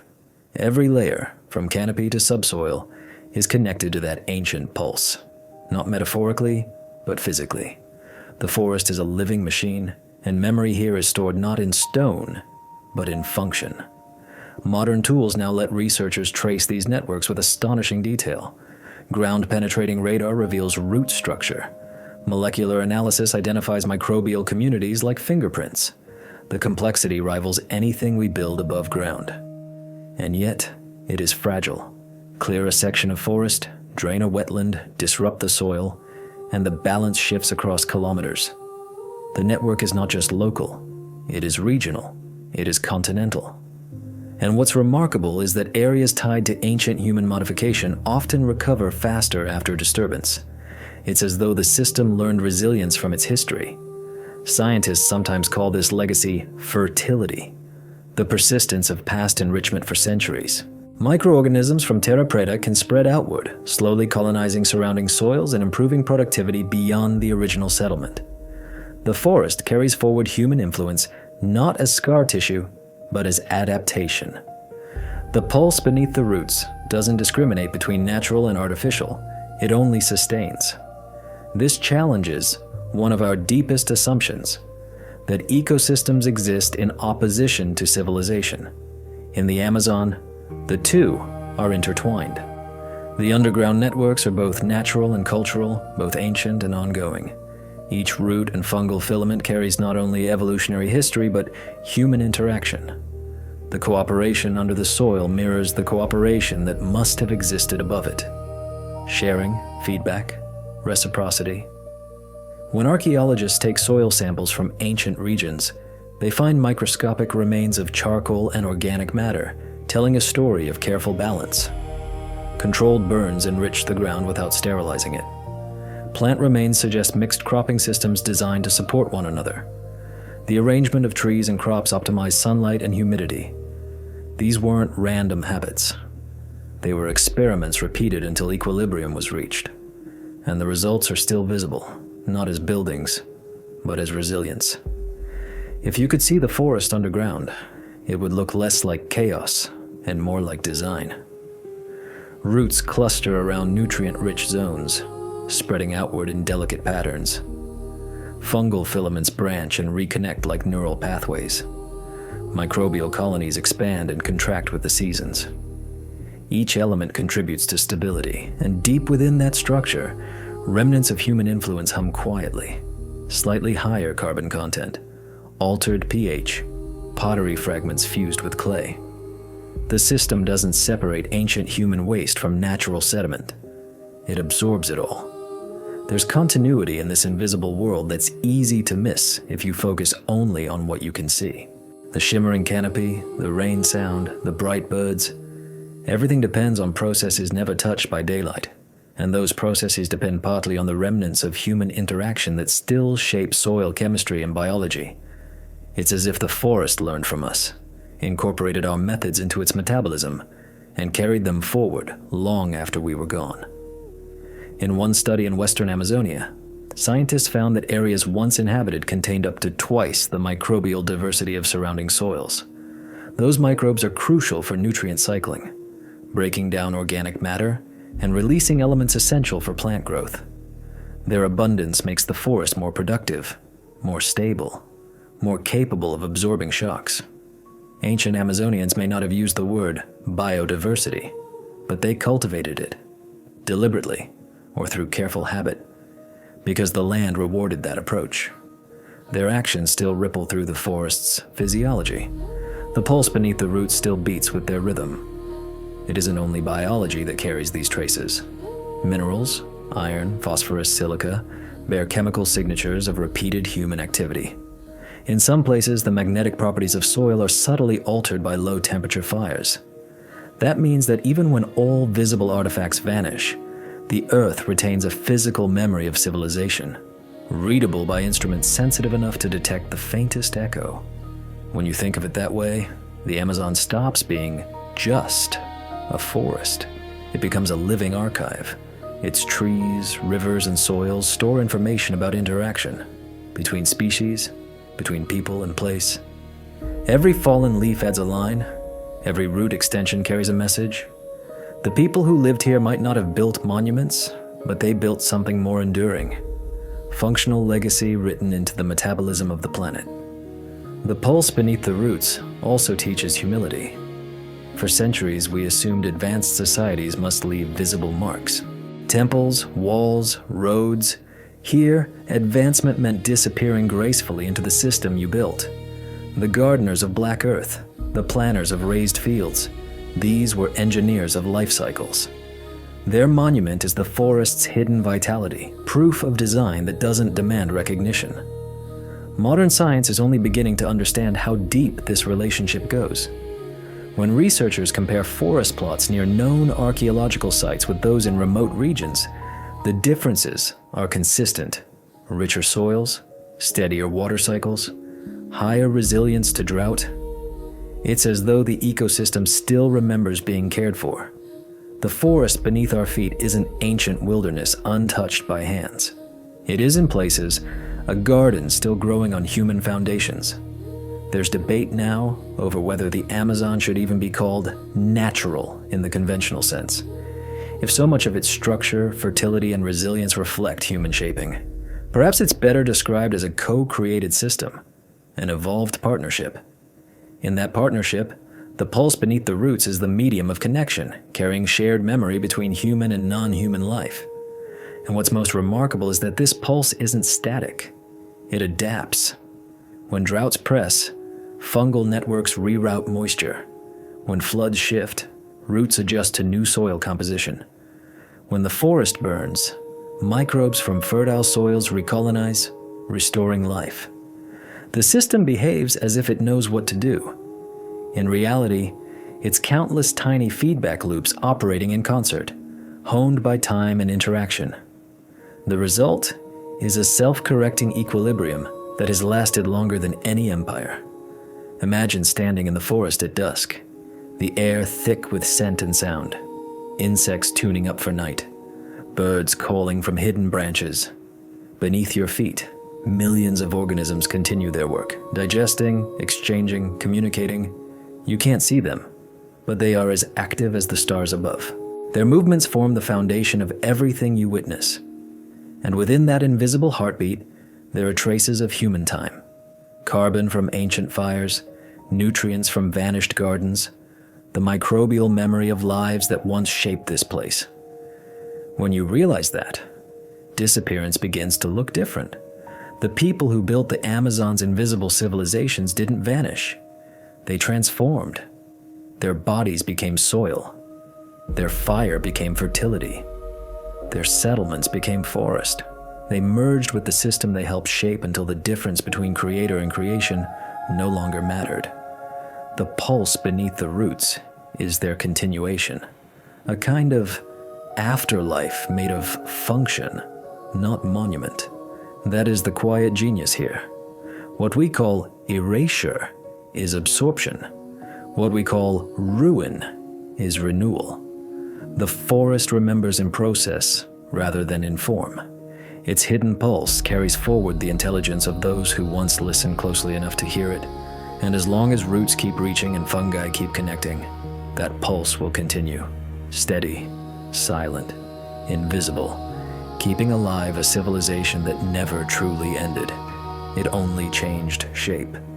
Discovery is never as sudden as it looks from the outside. What seems like a breakthrough is usually the last step in a long, quiet walk. Years of waiting, observing, repeating. The Amazon teaches every scientist who works within it the same lesson. Revelation doesn't arrive through force. It arrives through patience. The forest doesn't yield its secrets to those who rush. It reveals them slowly, in fragments, during the silences between measurements and the pauses between expeditions. Researchers describe an almost constant humility here. The landscape dwarfs every attempt to control it. Instruments fail in humidity. Data vanishes into storms. Equipment rusts overnight. GPS signals distort beneath the canopy. You can plan for months and watch the plan dissolve in a single afternoon of rain. The forest doesn't accommodate precision easily. It demands patience, the kind modern science with its deadlines and schedules rarely has time to practice. And yet it's in that enforced slowness that understanding begins to take shape. Much of what we now know about ancient Amazonian civilizations wasn't found by digging up grand artifacts. It was found by paying attention. A satellite scan that lingered a little longer on one patch of green. A soil sample run twice because the first result felt too odd. A villager's story listened to instead of dismissed. These are the quiet beginnings of revelation. The loud discoveries come later, when someone notices a pattern hiding inside those small moments. LiDAR, the tool that revealed so many lost settlements, wasn't invented for archaeology. It was designed for mapping terrain, for studying forest cover, for monitoring deforestation. Only when researchers began examining the data with different questions did the faint lines and geometric shapes beneath the canopy appear. At first they looked like noise, slight irregularities, the kind of things you'd ignore if you were only looking for elevation. But when someone adjusted the filters, zoomed in, and stared long enough, order emerged. A straight line where straight lines don't happen in nature. A circle too perfect to be erosion. A grid that repeats again and again. The discovery didn't come like lightning. It came like dawn, slowly, almost imperceptibly, until you realized you were seeing something that had been there the whole time. In the field, discovery feels even more like listening. The forest is never truly quiet, but it has layers of sound that create its own kind of stillness. Insects humming, water dripping, a distant bird call that feels like it's coming from inside the trees rather than above them. When you walk here long enough, your mind slows to match the pace of the environment. You stop trying to force the land into categories. You begin to notice. You notice a subtle change in soil color, a ridge that curves too evenly, a cluster of certain trees that seems strangely deliberate, an open space that feels like a room. Archaeologists describe walking through what they now understand were ancient cities and seeing nothing at all, just forest.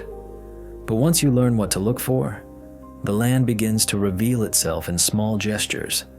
The slope under your feet, the way the ground rises in a line that doesn't match surrounding topography, the way certain plants appear where they shouldn't.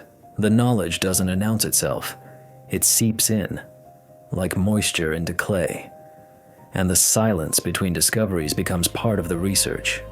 For centuries, explorers came expecting ruins like those of Europe, stone walls, carved monuments, temples that stand apart from nature. When they found none, they declared the region empty. The absence of familiar evidence was mistaken for the absence of civilization. Only now, through the slow accumulation of subtle data, are we understanding that the forest's silence was never a void. It was camouflage. It was preservation. The people who lived here built in ways that allowed their world to fade gently rather than collapse violently. They didn't leave ruins because they didn't build for ruins to exist. Their disappearance wasn't only loss, it was design. Modern archaeology sometimes struggles with this because our tools are designed to measure material, not intention. We can date charcoal, map causeways, identify pottery. But understanding why a society would choose to leave almost nothing visible requires a different kind of knowledge. It requires empathy. It requires sitting with uncertainty. It requires learning to be quiet. Many researchers now speak of merging disciplines: soil chemistry with anthropology, ecology with history, remote sensing with oral tradition, and perhaps most importantly, science with listening. Some of the most valuable clues here come not from instruments, but from people who have never left the forest. Indigenous communities often know where the ground changes, where the old mounds are, where certain groves mark human history. Their stories act like maps. Their memory is a form of data. And when scientists learn to treat those voices as knowledge rather than folklore, discovery tends to follow. This shift has changed Amazonian archaeology.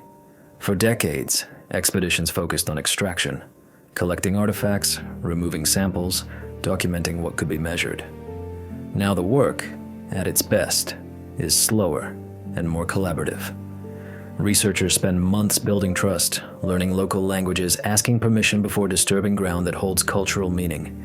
In return, they gain context, understanding not only what something is, but what it meant. And in a place where myth and memory overlap, meaning matters, it's easy to imagine the frustration of early explorers who heard rumors of vast cities and found nothing to match. They couldn't see through the forest's disguise. They couldn't imagine civilization without stone. Their silence was disbelief. The silence practiced now is different. It's recognition. It's the understanding that the forest hides abundance, not emptiness. That each pause between discoveries is not failure but part of the rhythm. The land decides when it will speak. Scientific discovery here depends on surrender. You cannot force the Amazon onto your timeline. Weather shifts, rivers rise, storms destroy equipment. And the forest reminds you, quietly, relentlessly, that you are small. It's often in the moment when frustration gives way to acceptance that breakthroughs happen. A researcher waiting for clear skies to resume scanning might notice patterns in rainfall. A team stranded by floodwater might stumble upon earthworks visible only when water is high. The forest rewards patience, not stubbornness. Fieldwork here moves in the same rhythm as the forest. Bursts of activity followed by long, still periods. Data review, soil analysis, conversations with communities. These pauses aren't delays. They are the work. Sometimes silence isn't the absence of information. It's the presence of too much. The Amazon overwhelms. Every square meter contains thousands of organisms. Every soil sample contains layers of history. To find meaning, scientists must learn what to ignore. They have to filter the noise without losing the signal. That discipline, knowing what not to pursue, is itself a form of listening. Discovery here often depends on stopping questions long enough for observation to speak. There are stories among researchers about how the forest changes your perception. After weeks beneath the canopy, time feels different. The mind adapts to humidity, to green. Daily urgency fades. You begin noticing patterns too gradual for city life to perceive. The slow shift in insect chorus across hours, the way certain trees announce rain through scent, the subtle closing and opening of leaves in response to heat. Nothing here is static. The path you walked yesterday might be blocked today. A fallen tree becomes an entire new habitat overnight. In that constant transformation, you realize discovery isn't one moment. It's a continuous process. And in the silence between discoveries, many scientists find themselves thinking less about data and more about perspective.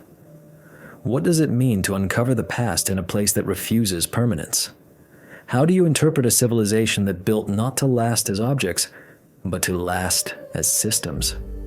These questions have no neat answers, but they shape how research is done. They force us to see civilization in forms that don't match our expectations. Even language begins to feel insufficient. Words like ruin and artifact don't quite fit. A mound isn't just a remnant. It's part of an ongoing cycle of erosion and regrowth. A pottery shard isn't just debris. It's material still participating in the ecosystem, dissolving into nutrients, sheltering insects, influencing soil chemistry. Even satellite images are only snapshots of something in motion. The Amazon turns everything into process. So the silence between discoveries isn't a pause between results. It's the heartbeat of a living archive. Those who spend enough time here speak of its unpredictability with something close to reverence. Breakthroughs feel less like conquest and more like permission. The forest opens briefly, then closes again, covering traces with new growth. This cycle of reveal and conceal reshapes what exploration means. It's no longer mastery. It's relationship. That may be why discoveries here feel different than those made in deserts or mountains. In a dry place, ruins stand apart from the living world, proof of something gone. In the Amazon, the past is alive, inside the present. Each finding feels less like digging up the dead and more like recognizing what never stopped living. Even as technology accelerates, real understanding remains slow. Satellites can scan millions of hectares in a day. Interpretation takes years. Soil chemistry can reveal patterns invisible to eyes. But context still requires human stories. Algorithms can detect geometry, but meaning depends on humility and insight. No matter how advanced tools become, the rhythm of discovery remains tied to the forest's tempo. Slow, cyclical, deliberate. And that is what makes the Amazon humbling. It doesn't resist discovery so much as it reshapes it. It turns science into reflection. It exposes the limits of what we can know. The silence isn't an obstacle, it's an invitation. Each pause between findings becomes part of the conversation, reminding us understanding is built in listening, not in leaps. Somewhere in that quiet space, between what we've found and what remains hidden, the forest waits. Not withholding, not generous, simply whole. Every new discovery changes how we see it, but the forest continues its rhythm as it always has. Its silence is continuity, and within that continuity is the story of civilizations that once knew how to listen, that built not to defy the forest, but to join its steady pulse, vanishing into the same stillness that now teaches us how to find them again. Every civilization begins by telling stories about itself. Before there are records or inscriptions, there are voices around firelight, shapes drawn in dust, patterns sung into memory with the rhythm of work and sleep. In the Amazon, where paper dissolves, wood rots, and stone is swallowed, stories became the only kind of permanence that could survive. They moved from mouth to ear, from elder to child, changing shape but carrying truth the way a river carries sediment. As archaeologists began uncovering traces of ancient life beneath the forest, they found something quietly unsettling. Many of the myths still told by indigenous peoples were not myths in the way outsiders assumed. They were compressed memories, distorted by time, but rooted in observation. Stories of glowing cities, of people who tamed water, of soil that grew richer instead of poorer, of builders who vanished into the forest and became part of it. To European minds shaped by stone and empire, such things sounded impossible. The jungle looked too wild, the villages too dispersed, the soil too thin. The explorers listened, but they didn't believe. Yet those stories endured anyway, carried forward even when the listeners left, waiting centuries for instruments and data to catch up to what memory had never let go. One of the oldest stories, told in variations across the basin, speaks of a time when the forest itself was a garden. It describes people who planted by the stars and harvested by the river's reflection. It says they created black soil that stayed fertile forever, soil that glowed faintly when touched by moonlight. Scholars once dismissed it as poetic invention. Then, Terra Preta was found. The soil didn't glow, of course, but it did something stranger. It lived. It remained fertile for millennia, sustaining crops where ordinary Amazonian soil fails. The myth had kept the essence even if details shifted in the retelling. In a place where written history can't survive, essence is what matters. Another story speaks of a city made of gardens, a place without walls, where people lived in circles to mirror the sun. Each family cared for its own grove. The groves formed rings. The rings formed patterns that could be seen only from above.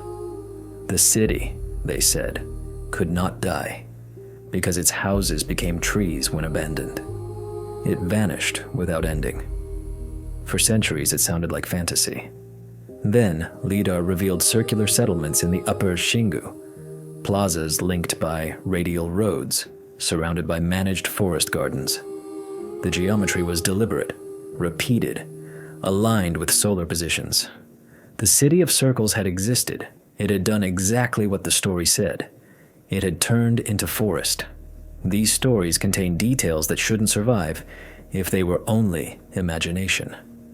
They describe raised fields built to resist floods, canals that move fish and water, soils engineered with fire, even sequences of collapse and regrowth that match what archaeologists see in soil layers.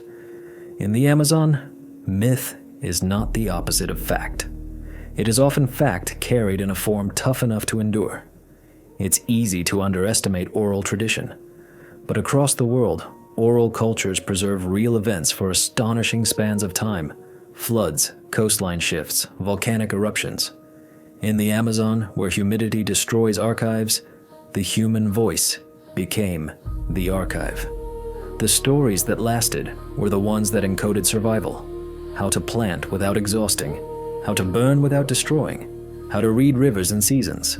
What outsiders labeled legend was often instruction wrapped in metaphor, practical knowledge protected by narrative.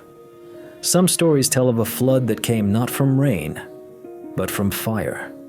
The people burned greedily, the sky grew angry, and water fell without stopping until everything drowned.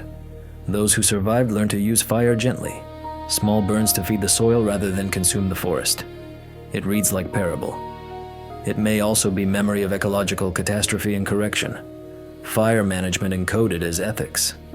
And when scientists study Terra Preta's carbon layers, they find patterns consistent with repeated low-temperature burning, careful, controlled, designed to enrich. The story speaks in spirit language, but it describes chemistry. Other myths describe communication between humans and the forest. Trees speak through dreams, rivers whisper warnings, animals deliver messages. Outsiders once called this superstition. Modern ecology calls it signaling. Plants release chemical compounds when injured, warning neighbors. Trees share water during drought through root and fungal networks. Forests shift behavior based on stress. If you define speaking as sending information that changes response, the forest speaks constantly. Indigenous storytellers weren't inventing that. They were observing it. They translated it into the language their culture could carry. This is where science and story begin to overlap in a way that feels almost inevitable. The myth of singing rivers describes fish that follow the sound of rainfall upstream. Acoustic studies now show that vibration and pressure changes from distant storms travel through water and can trigger migration. The myth of the forest's heartbeat, once dismissed as poetic, echoes measurable daily cycles of transpiration and atmospheric pressure. What was called magic was often phenomenology, careful attention to how the world behaves, stored in metaphor so it could survive without paper. Some stories carry darker truths, tales of disappearance, entire peoples swallowed by the forest, leaving no trace. For a long time, these were read as metaphors for death or spiritual transformation, but archaeology and history offer another interpretation. Population collapse after European contact, when disease spread faster than any defense. Whole regions depopulated, gardens abandoned, cities turned to forest within a generation. The forest didn't kill them. The forest reclaimed what was left. And the storytellers, witnesses to collapse, turned catastrophe into warning, not to frighten without reason, but to preserve memory of what imbalance looks like. When modern researchers map regions of sudden abandonment, legends often point with unsettling accuracy to the same places. Story becomes coordinates. The precision of these narratives forces a question. What is myth, really? We treat it as fiction, a way of explaining what we can't measure. But in the Amazon, myth functions like a memory technology. Repetition acts as storage. Communal retelling acts as backup. Rhythm and imagery act as compression. The story is carried in performance, not paper. The voice becomes a hard drive. The forest's humidity can't erase breath. And now, researchers are beginning to treat those voices as part of the evidence. Not decoration, data. Oral histories guide surveys. Stories point toward anomalies. One tale about a hill that bleeds black water led scientists to Terra Preta deposits where rain runoff darkens streams. Another, about roads that hum when it rains, corresponded to raised causeways whose structure changes the sound of falling water. Too exact to shrug off. The myths were not random. They were maps. And the rhythm of the stories mirrors the rhythm of the landscape. Repetition, cycles, cause, and consequence. Growth, decay, renewal. The way oral tradition works resembles the forest itself. It changes without breaking continuity. Each retelling preserves core structure while adapting to present needs, like the rainforest regenerating after disturbance. Always the same system, never the same arrangement. One story told near the Negro River speaks of the people who built time. They measured days by canopy shadows, weeks by river rise and fall, years by migrating birds. When they vanished, the forest kept counting for them. It sounds haunting, but it's also literal. The cycles that govern their lives didn't stop when they did. The river still rises, shadows still shift. Birds still cross the sky on schedules older than any calendar. The forest is still keeping time, and in that sense, their clocks never broke. These myths challenge the assumption that knowledge must be written to endure. Written words are fragile here. Spoken knowledge adapts. When a river changes, the story changes too, guiding people to new routes and safe ground. When a plant disappears, a story shifts to preserve lessons about the next plant. Oral tradition is less like a library and more like an ecosystem, breathing, responsive, alive. For the people who live here now, these stories are not relics. They are tools. They guide planting seasons, predict weather, teach fire ethics. To them, there is no contradiction between story and fact. A myth can be sacred and practical at once, dream and data braided together like vines. And that unity may have been one reason ancient societies lasted so long. They didn't divide knowledge into separate categories.